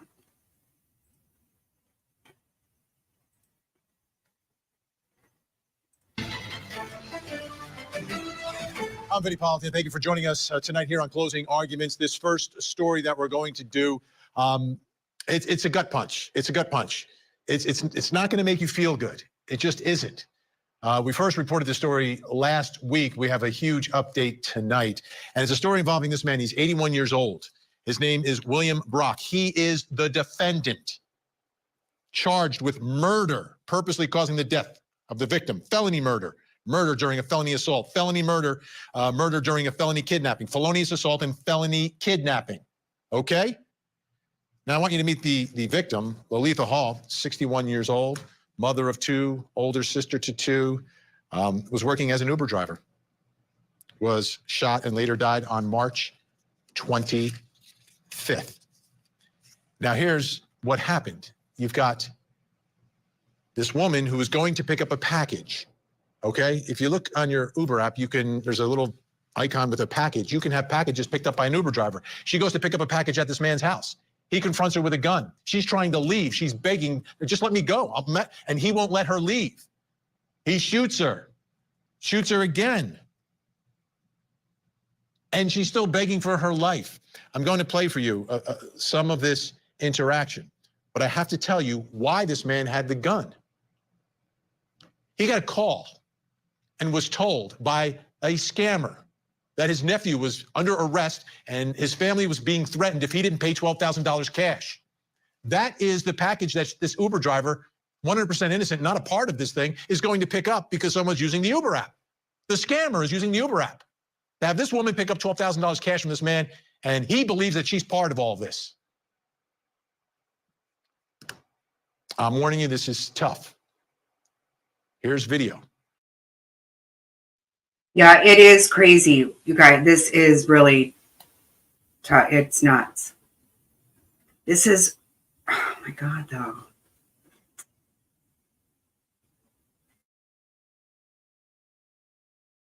Yeah, trigger warning. A part of what happened.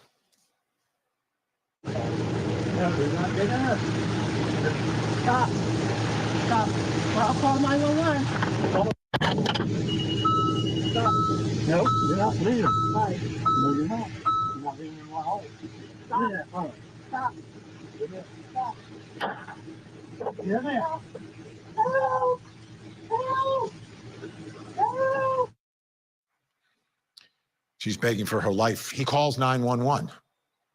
The shooter, the 81-year-old man, calls 911. I want to start by bringing in our special guest right now in New Haven, Connecticut, retired FBI special agent and lecturer at the University of New Haven, Kenneth Gray. Kenneth, thanks for coming back on this story because we now have some of the body camera video from the responding officers. And unbelievably, the scammer calls the house, and instead of the 81-year-old man picking up the phone, police pick it up. So I want to take a listen to the first one with you and get some insight from you. Let's take a look. You ready? Yeah, I'm on. Do we want to go? Hello? Yes, who's this? May I ask who I'm talking to? Yes, this is the officer speaking. Okay, what officer? Yes, No, I need to know what officer, sir. you're gonna be in trouble. Okay, let me ask you this. The female you sent over here, you know who she is? Yes, I do. Okay, well, she's been in an accident. And this is actually an officer. It's Detective Cruz with the Clark County Sheriff's Office. I need you to dial a number, get this number so I can explain more to you. Hello? Hello? If you'd like to make a call, please hang Well, up. they know that she's been in an accident. He did, Jerry, he did. He thought she was part of this scam. Oh my God. I know this is insane, isn't it?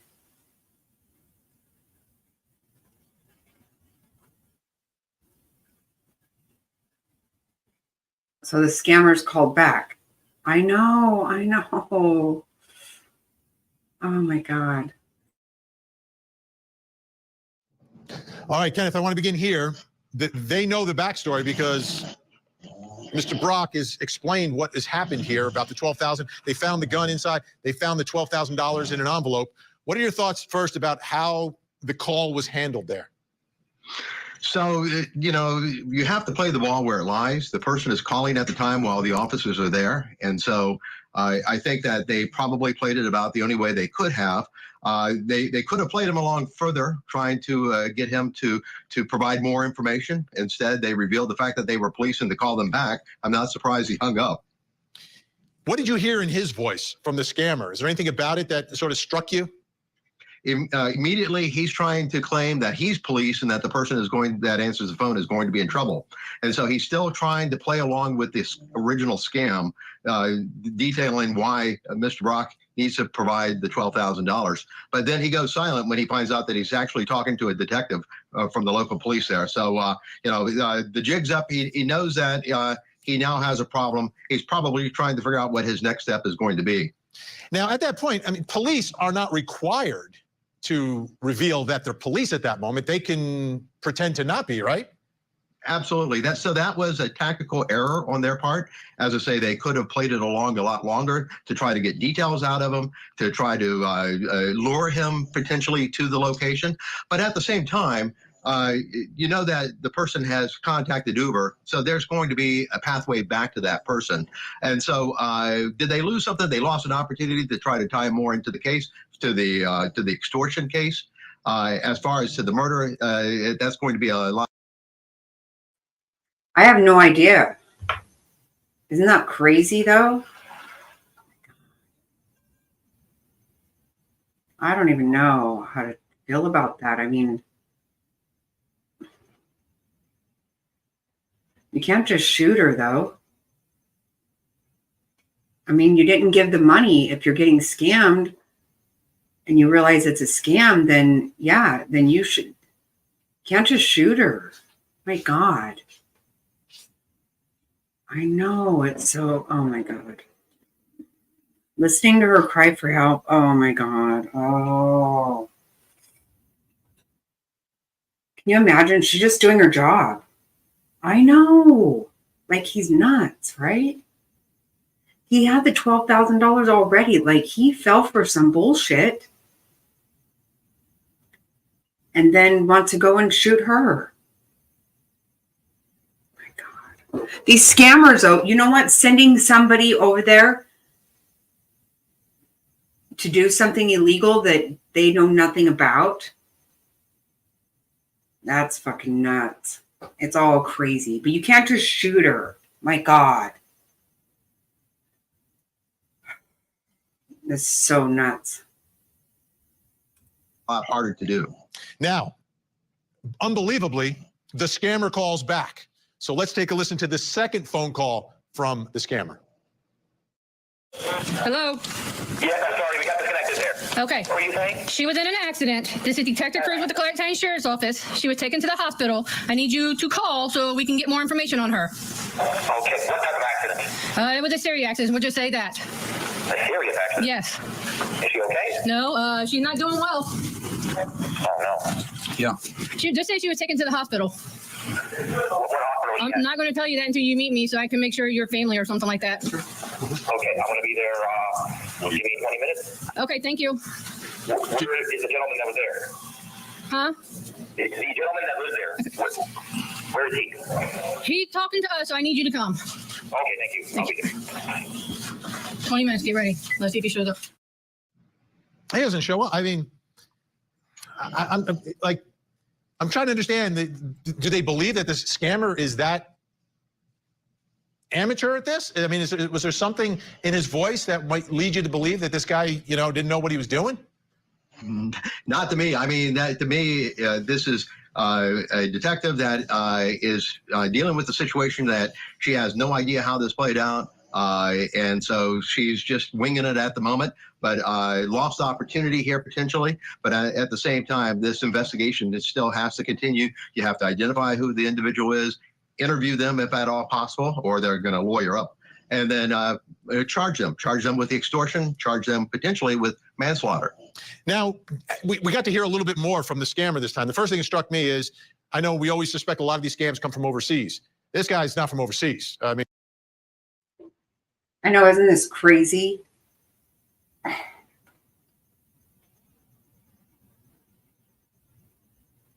think Legs said they know her. Knew her. God, I hate to even say that. It's absolutely fucking crazy as shit. I mean, he's clearly. Did you hear anything in his tone, in his responses that was significant?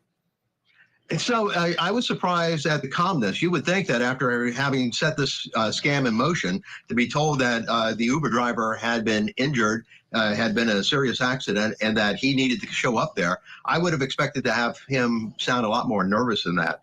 He did not sound that nervous during the second call. It looked like he was just trying to obtain details. He got more from the police than what the police got from him.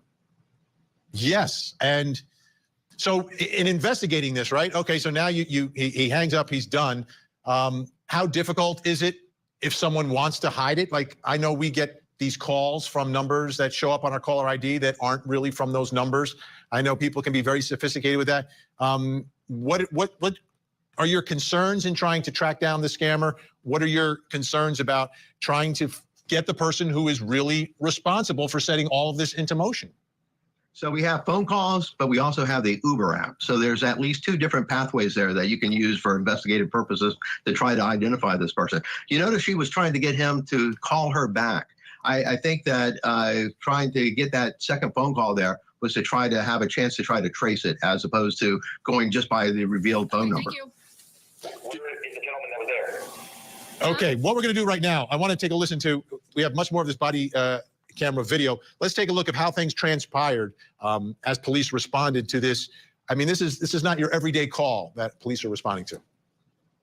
Come here. You're all right. Stay about 1 second. Okay, make sure we have trigger. My gosh. This could get bad. She's on the ground over there. Oh. Shit.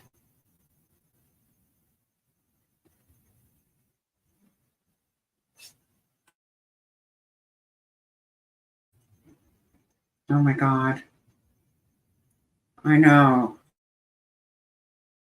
Are you the shooter? Yes. Okay, I'm gonna pat you down, okay? Yeah. I'm just going to hang on to that. Okay, I'm gonna hang on to that too. Might have you sit in my car, okay? What's your first name, sir? Bill. William. William? Okay. Hey, I'm going to pat you down real good, so can you step out here real quick and I'll just pat you down again? Okay. They got a squad coming for you, okay? I figured that. Well, I mean, you're bleeding pretty good here from your ear, okay? Yeah. So just hang tight, all right? Not under arrest, okay? You're just being detained in the car for now, okay?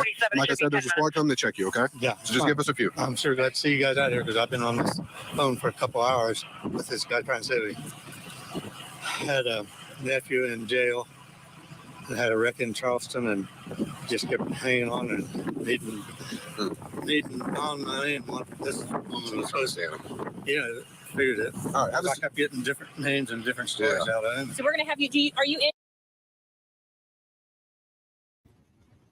I know, Legs, this is horrible. My God.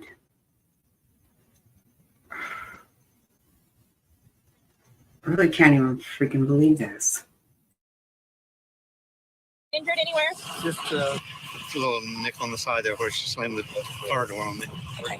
So have a seat right there. We're going to get this window down for you. If you need something, you yell, okay? If you start getting lightheaded or anything. Yeah. Okay. All right. I'm just going to crack this window a little bit. Sarge took a bunch of pictures, so. I took a bunch of pictures of injuries. Okay, I'm gonna get Abby stuff prepped in with anything.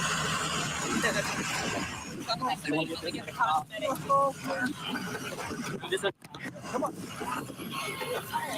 Get in the back, okay? Oh, man. We gotta line it up, man. We locked?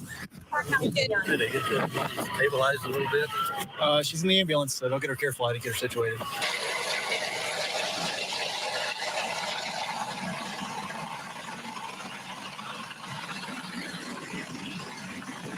He just walked down here and just started pumping up. No, he said it was a scam. Somebody called and told him that his nephew was in jail and he didn't pay $12,000 down now. The next thing you know, he tells him that he's got $12,000. She shows up here and tries to take his $12,000, so he shot her.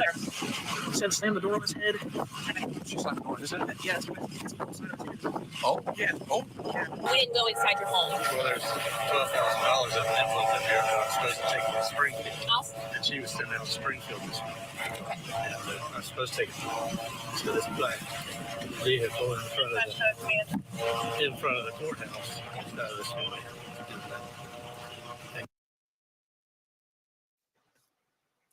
Kenneth Gray still with me. Kenneth, as we watched all of this response, and I guess they're trying to care for him, care for her, obviously. They get the helicopter, the medevac, to get her out of there. She passed away. She did not survive all of this. He did. He's facing the murder charges now. But it seems like they're able to get the information and kind of understand how this whole thing sort of was unraveling that day. Yeah, absolutely.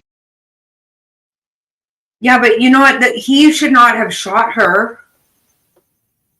I get that he didn't start this, but she wasn't any threat to him.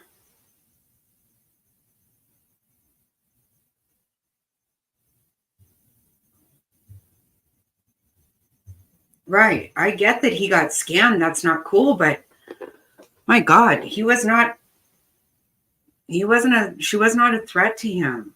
My God.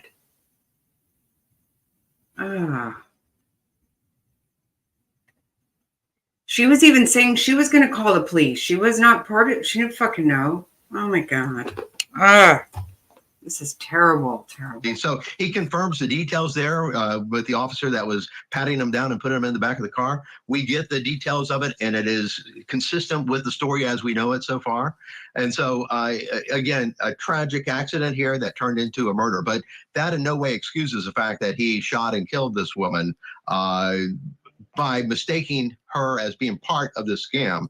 But nonetheless, in a very, very calm manner, we have learned the details about the scam through his interview and also with the other officers telling us what went on when they received the calls. It's a lot less hectic than I envisioned it being, right? When we first covered the story, we didn't have all of this. And I was thinking this must have been, very difficult to make heads or tails of what was going on.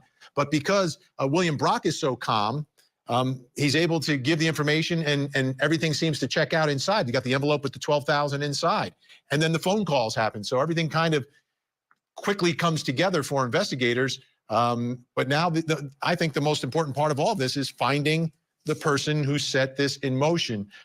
0 to 10, 10 being you believe they'll absolutely track this person down, 0 being no chance. What do you think the chances are here? As long as he does not leave the country, I think that there's a very good chance that he will be tracked down. So I would place it somewhere around 7 to 8 that I will be identified and tracked down. There's always a possibility, though, that this person has got a head start and may be able to get out of the country and make it much more difficult. And you believe the FBI will be working on this? I think that the FBI will certainly be assisting, if not playing a chief role. I mean, after all, there are aspects of this, technical aspects of running down the Uber contact, of tracing down phone calls and such. I think that the Bureau would be assisting the local police here in this case if they need it. Well, and at the end of the day, I mean, everyone is just so sick about this. Lolita Hall is tossed in the middle of this for no reason other than the greed of those scammers and the state of mind of this 81-year-old man now who's facing murder. Kenneth Gray, retired FBI special agent over at the University of New Haven. Thank you so much for joining us. Thanks for your insight. Thank you, Benny. Glad to be back with you. All right. When we No, nothing good whatsoever about that. Like, it's just so disgusting because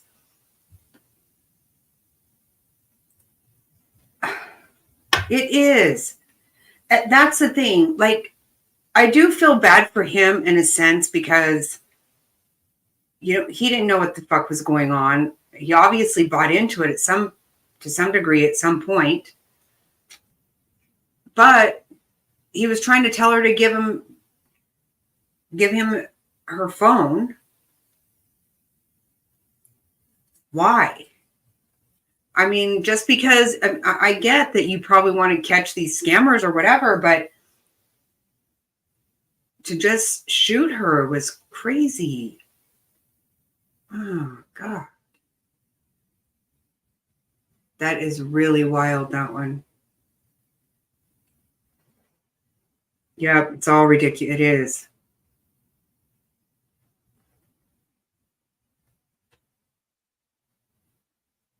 Right. I get that. You know, even if she was part of it, really, you can't just go and shoot her. Okay. I mean, but she wasn't. She was trying to work. Fuck. Yeah. Well, that's it. She probably should have just given him her phone, I guess. But he was not even trying to let her leave either. I don't think he even knew what he wanted to do.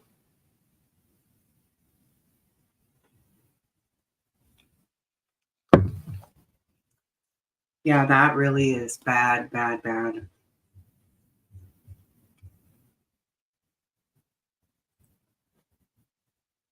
And his life was not in danger. That's the whole thing. So you should have just let her leave and call the police.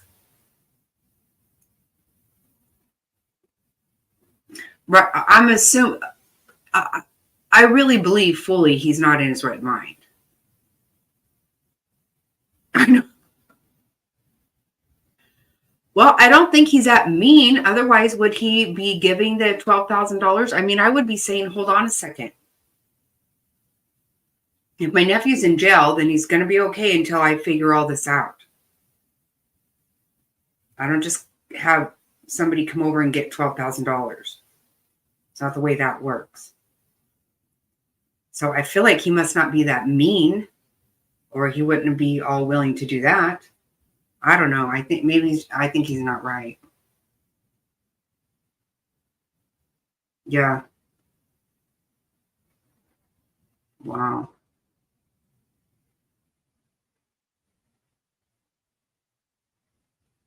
Oh my gosh. It is weird to think it's somebody that you've seen even before, right? Gosh. Well, that all gets on my heartstrings for sure.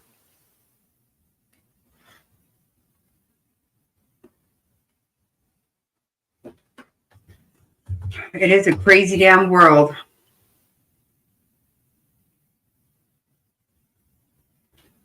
I don't think so.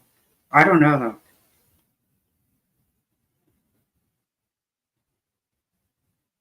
though. Stop. I can't. Oh my God.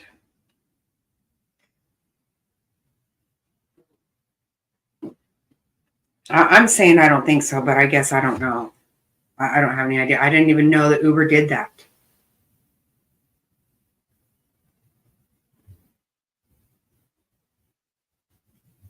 I'd be thinking twice about it. If it were me.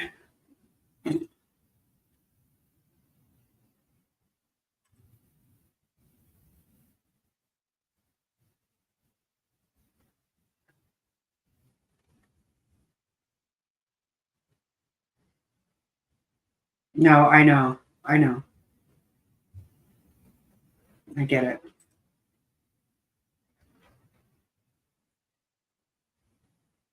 Well,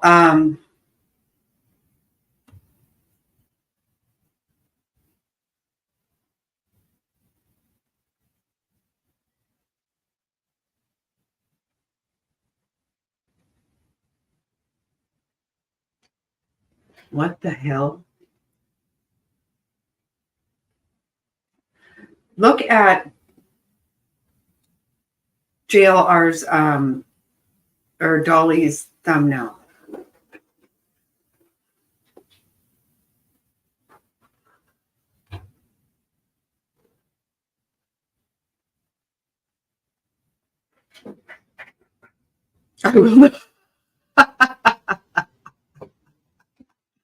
Oh my God. Karen Reed cult attacks JLR. Is JLR there?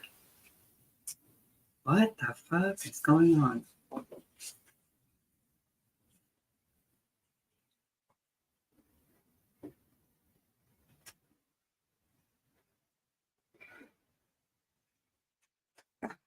Right?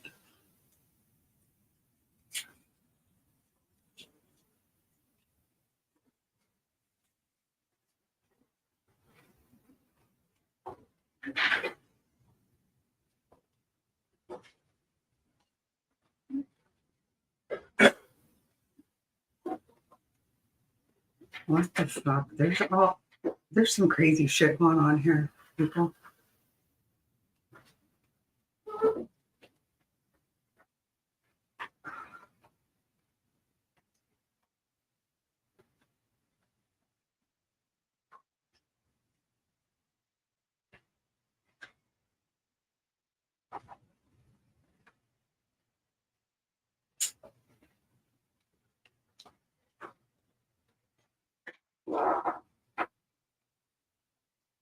What the hell is going on?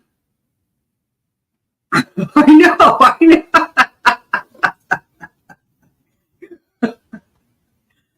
Right? What the hell? I know. I'm getting really tired of all this breaking news. It's not true. Oh my Lord, what the hell is wrong with these people? There's no breaking news about Sebastian. I don't know if JLR is there or what. What?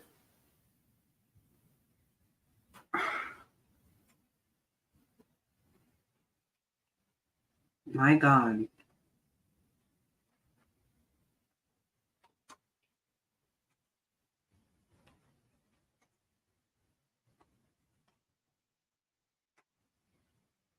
Bots live. I don't know what about.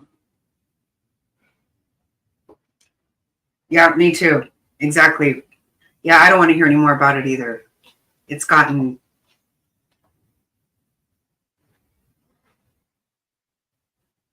Right. Right.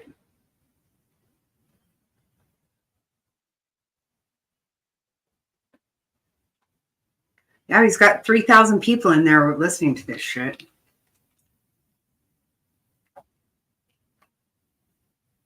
I mean, good grief.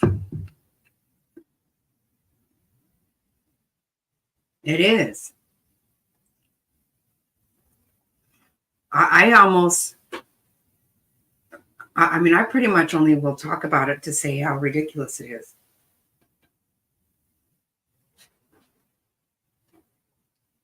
Oh, I do like T-Rev too, but I didn't know Ghost. What?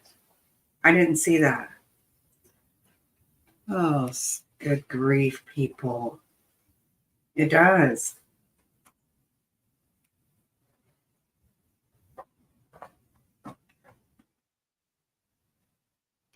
It gets on my nerves too. It's so. That picture he's got JLR on there.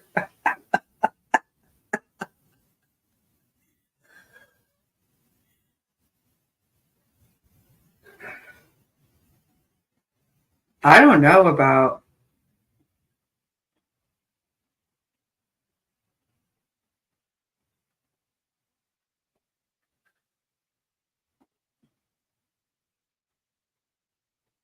Right? Yes, he does this spirit box shit every night. Every night? How have I missed that then? Well, I never can watch the whole thing. Oh my God. Yeah, I don't know. I don't even know what a spirit box is. But it doesn't sound like anything I'm trying to be part of. Good Lord.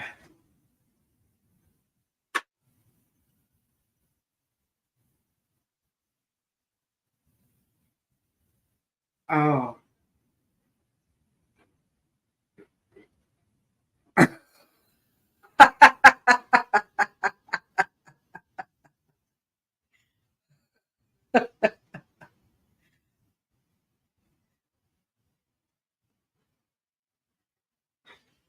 Oh my God. Wow. Dolly doesn't make that soap.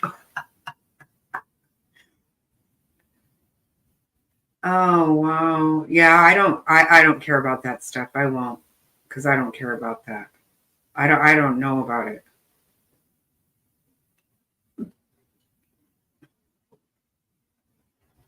Oh wow. So it's creepy sounding is what it sounds like to me. We're not supposed to mess with his stuff like that. No, we're not. Yeah, I'm not trying to mess with stuff.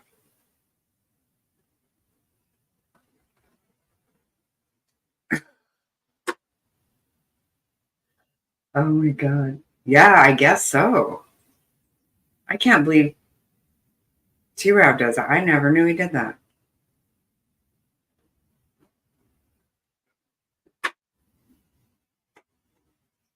Oh, right, right, Frazzle, exactly. Yeah. If you don't get it out of me while I'm alive, then let it go. Yeah. Oh my Lord.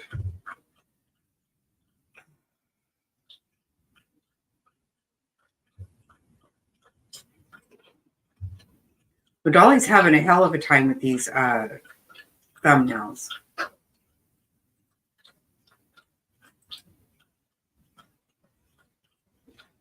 Look at JLR right there. Oh, wait.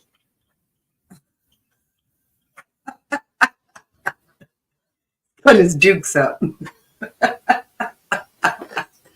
Oh my God.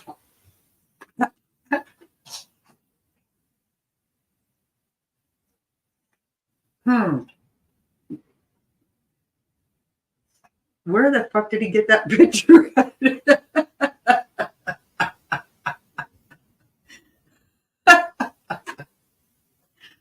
Oh my God, that's hilarious. Oh my God.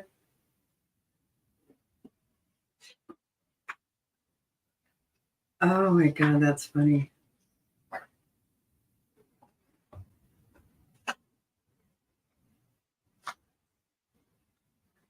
Well, lately, every single one of them say breaking news. Every one of them.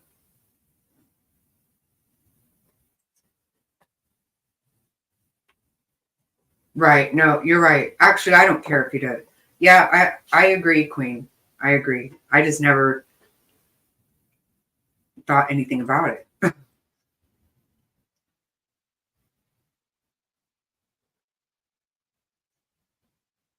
Right. True. It used to make me mad. So many people would get on those things and try to contact some. Oh my God, really? See, I never knew this. Right, right, exactly.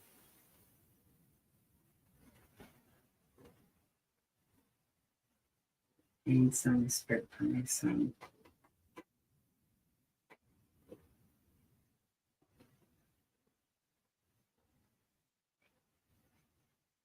Right. Yeah, I don't actually care about the soap at all. I like I said, I never even thought to think about it.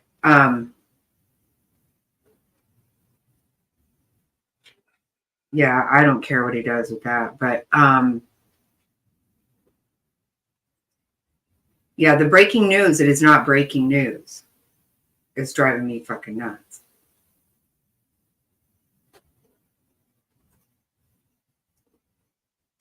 No, JLR did get a little respect from me on the border. He did. I can't deny that. But he is back to saying weird shit again.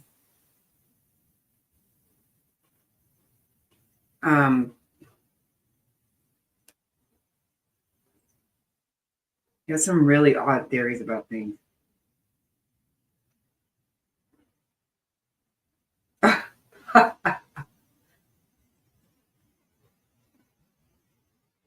Yeah, it drives me crazy when so many people do this, though.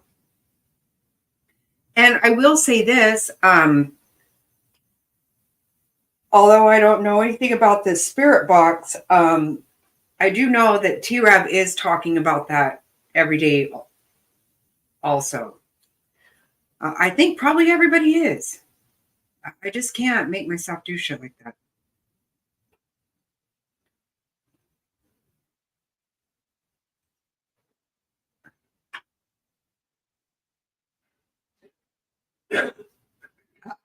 Yeah. Oh, I love the cup. It's hard to look at, but this is my new Jerry tumbler. It holds 16 ounces of Tito's.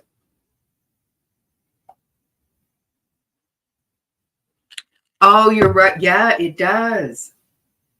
It is, huh? Always a question mark. Breaking news. Yeah, that means no. If this is a question, the answer would be no. Right, Frazzled? Isn't it so pretty?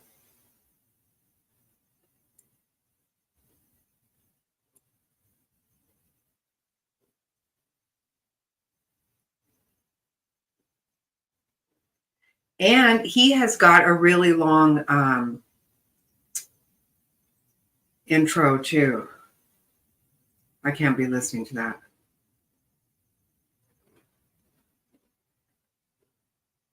It's not that heavy at all. It's not.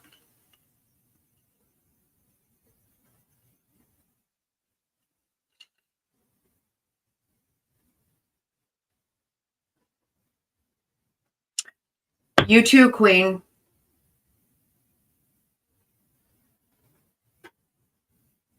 I'm just throwing that out there. I don't know, Diamond. I really don't. I am assuming that if you put a question mark, that you could easily say, it's not clickbait because I said no. I don't know. I don't know how he gets by with it. I mean, he can get by with it, but the fact is that people shouldn't buy it. Love you, Queen. I mean, I don't know why people are good with it.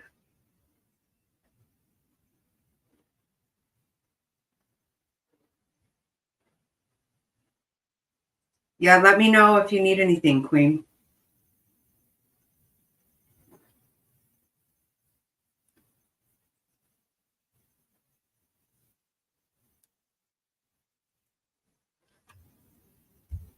So what the hell is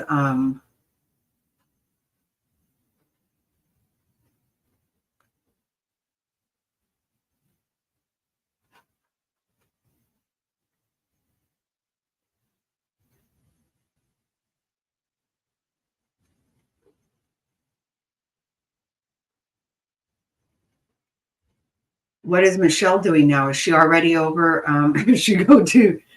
She's got to be on someone's panel tonight if she got out. That has to be happening.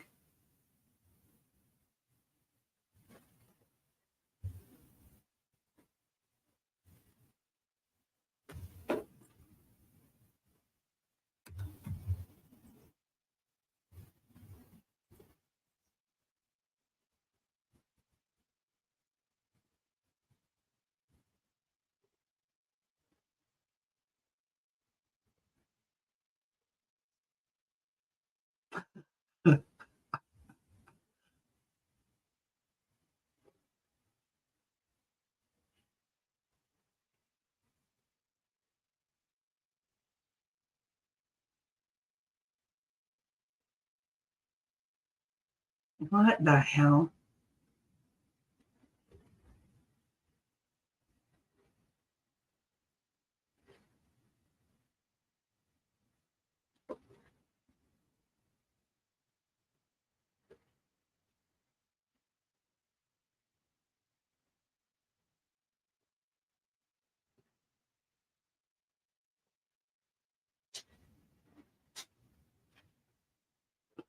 Wow, look at Itis.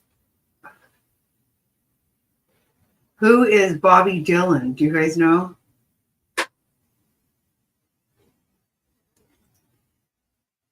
I just saw this video from 3 years ago.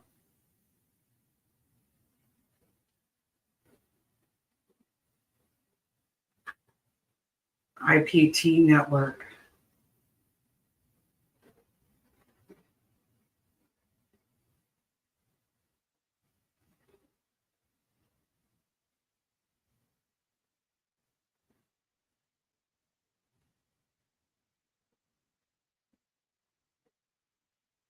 Oh my God, are you serious?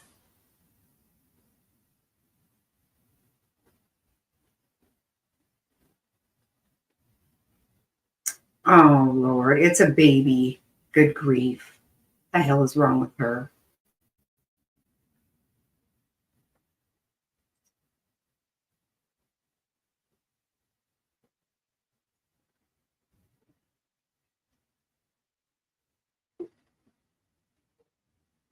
Seriously. 10 months old. See, that's the kind of shit she'll try to argue about. I swear. That is ridiculous.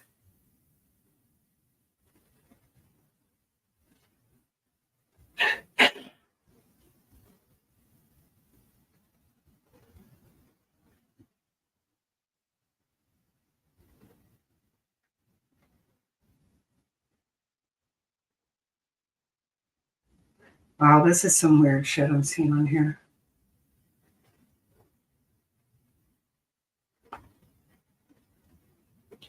Right. Like, there you go. Yep. No, she hasn't gone to court yet.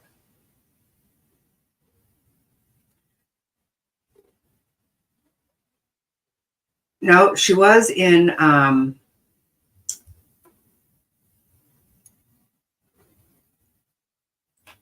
let's play yeah, look what she pulled today. She's so fucking nuts.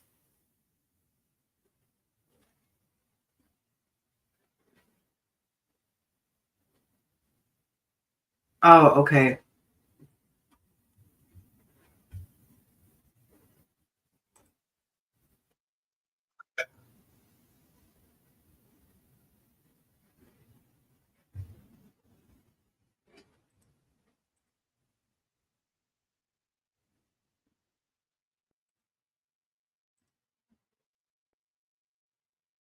Got you out of the woodwork with the title, huh?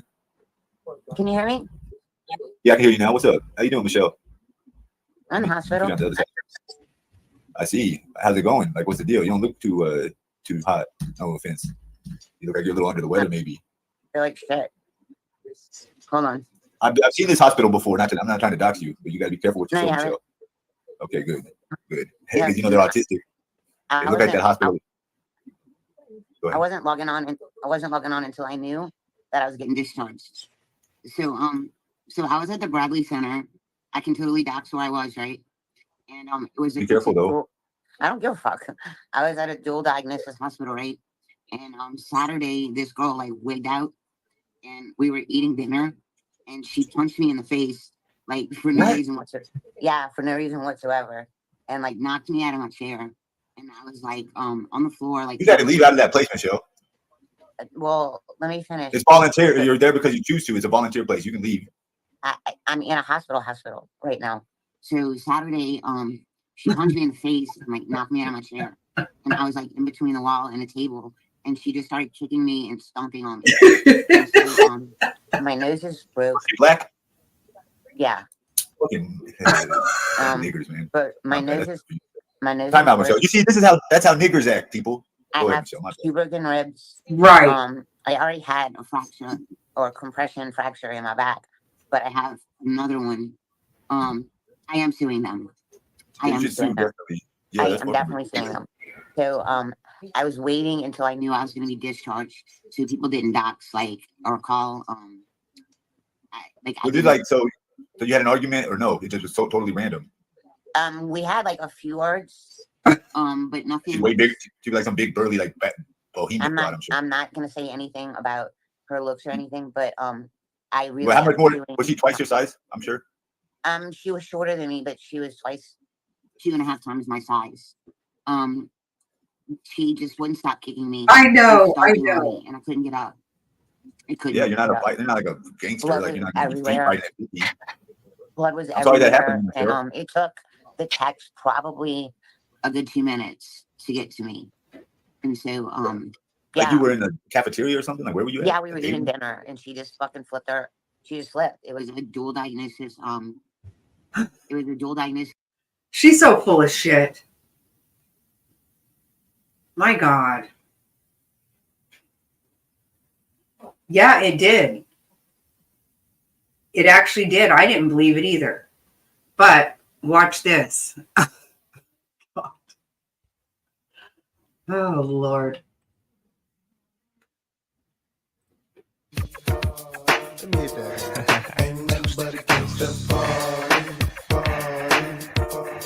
I won't deny it. I'm a straight rider. You don't wanna fuck with me. Hey babes, welcome back for another clip. Tragic got the FOIA on what happened with Michelle in rehab. Of course, Michelle provoked the poor lady. Before we watch the clip, I do want to mention, Tragic's links will be posted in my description box if you desire to help feed unhoused friends. Now, back to the clip. Can y'all go hit my like button? But since I'm going to give y'all the damn tea today, let me give y'all the tea, all right?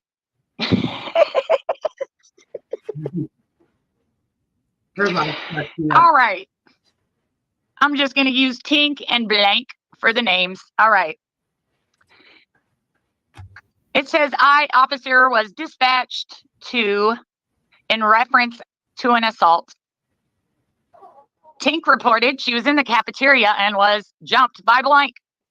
Tink stated that she called Blank a bitch as a joke and then engaged in a verbal as a joke. See.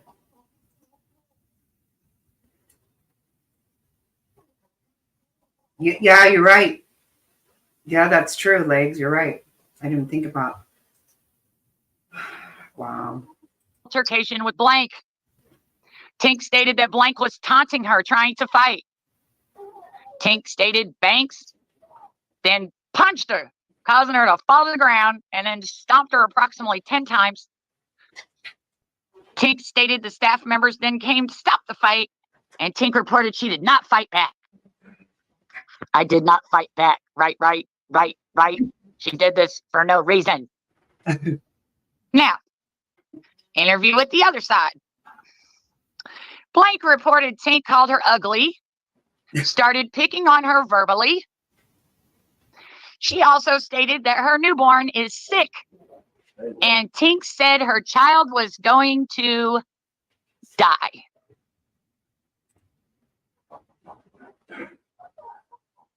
And you know what? That sounds exactly like Michelle. First of all, told her that she's ugly. Okay, remember she just said, I'm not going to talk about her looks. See, what difference does any of that even fucking make, Michelle? You're so crazy. God. And who says a child's going to die? Fuck. She is so beyond. I can't. I know. Okay. Wow. So, Blank stated she fought Tink and beat her up. Yep. Blank said she could not recall specific details in the fight. However, she stated that Tink was on the ground. And when officers asked Blank if Tink hit her back, she said, not that I know of.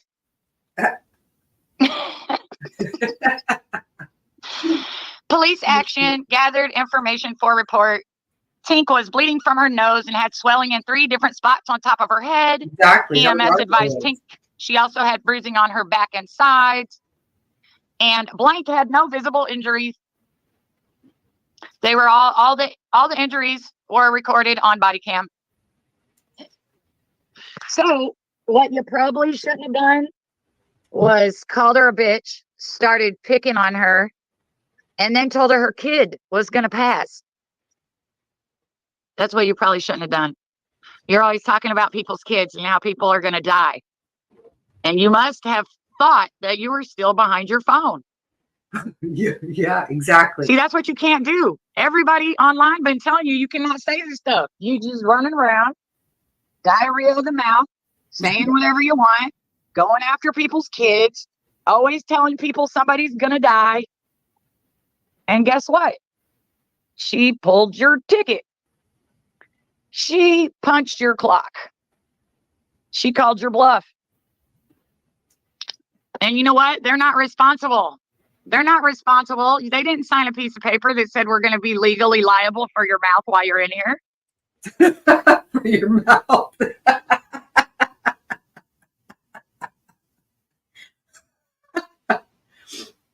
Oh my God. I know. She's absolutely fucking crazy as shit. We're not going to be liable for your mouth.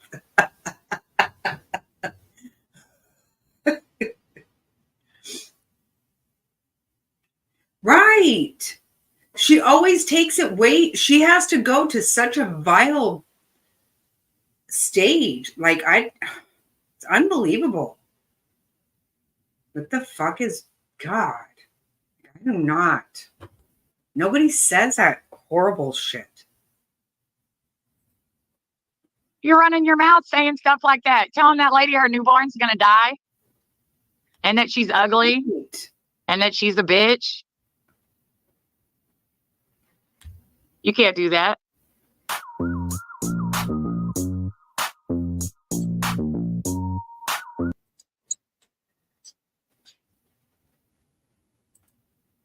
Isn't that insane?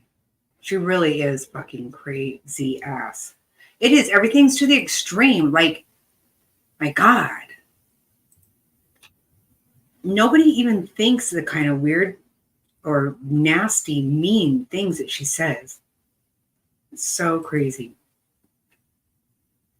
I cannot stand her. But can you believe someone kicked her ass? I totally can. I totally can believe that. And that's what's going to happen to her in jail. She's really going to get her ass beat. I cannot.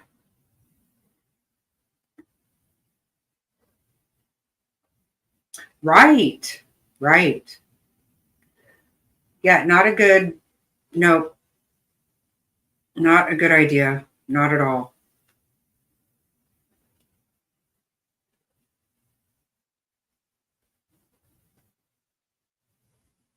I know. She didn't. Well, she never does. She never does.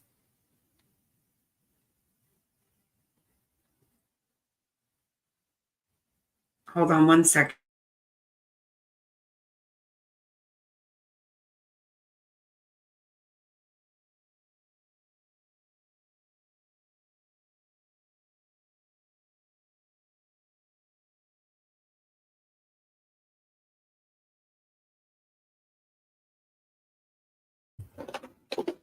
I don't know where my husband went. Mr. Snotty, are you listening?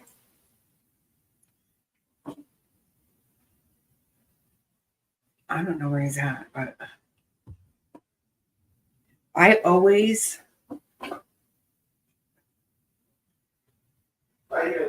Babe?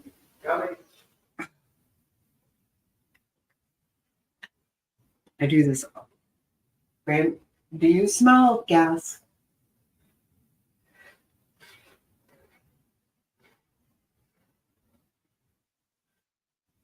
Like propane? We don't have any here. Definitely not propane. Okay. Definitely not propane. I always do this. I had the swamp going in the garage, so it might have been something going on. Oh, okay. Sorry. I do this all the time. I think I smell something.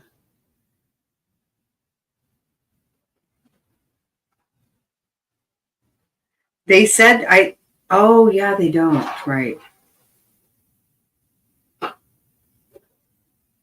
Yeah.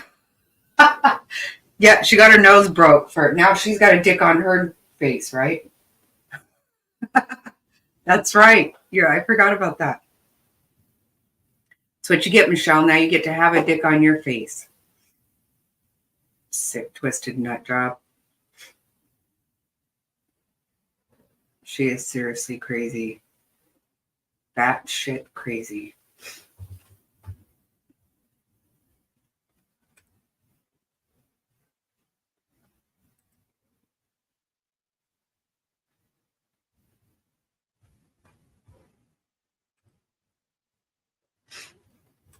Yeah, well,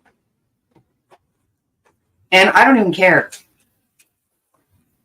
But see, I have a feeling that if I was ever around her in person, that I would end up hitting her. I don't know how a person can keep from it.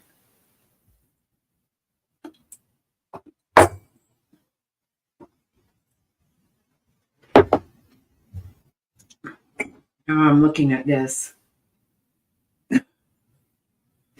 Ugh.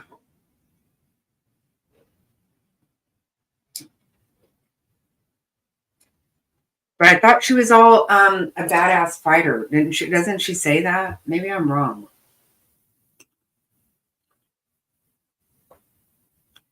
Maybe I'm wrong about that. I don't know. I feel like she used to talk about being some kind of, I don't know. I don't know.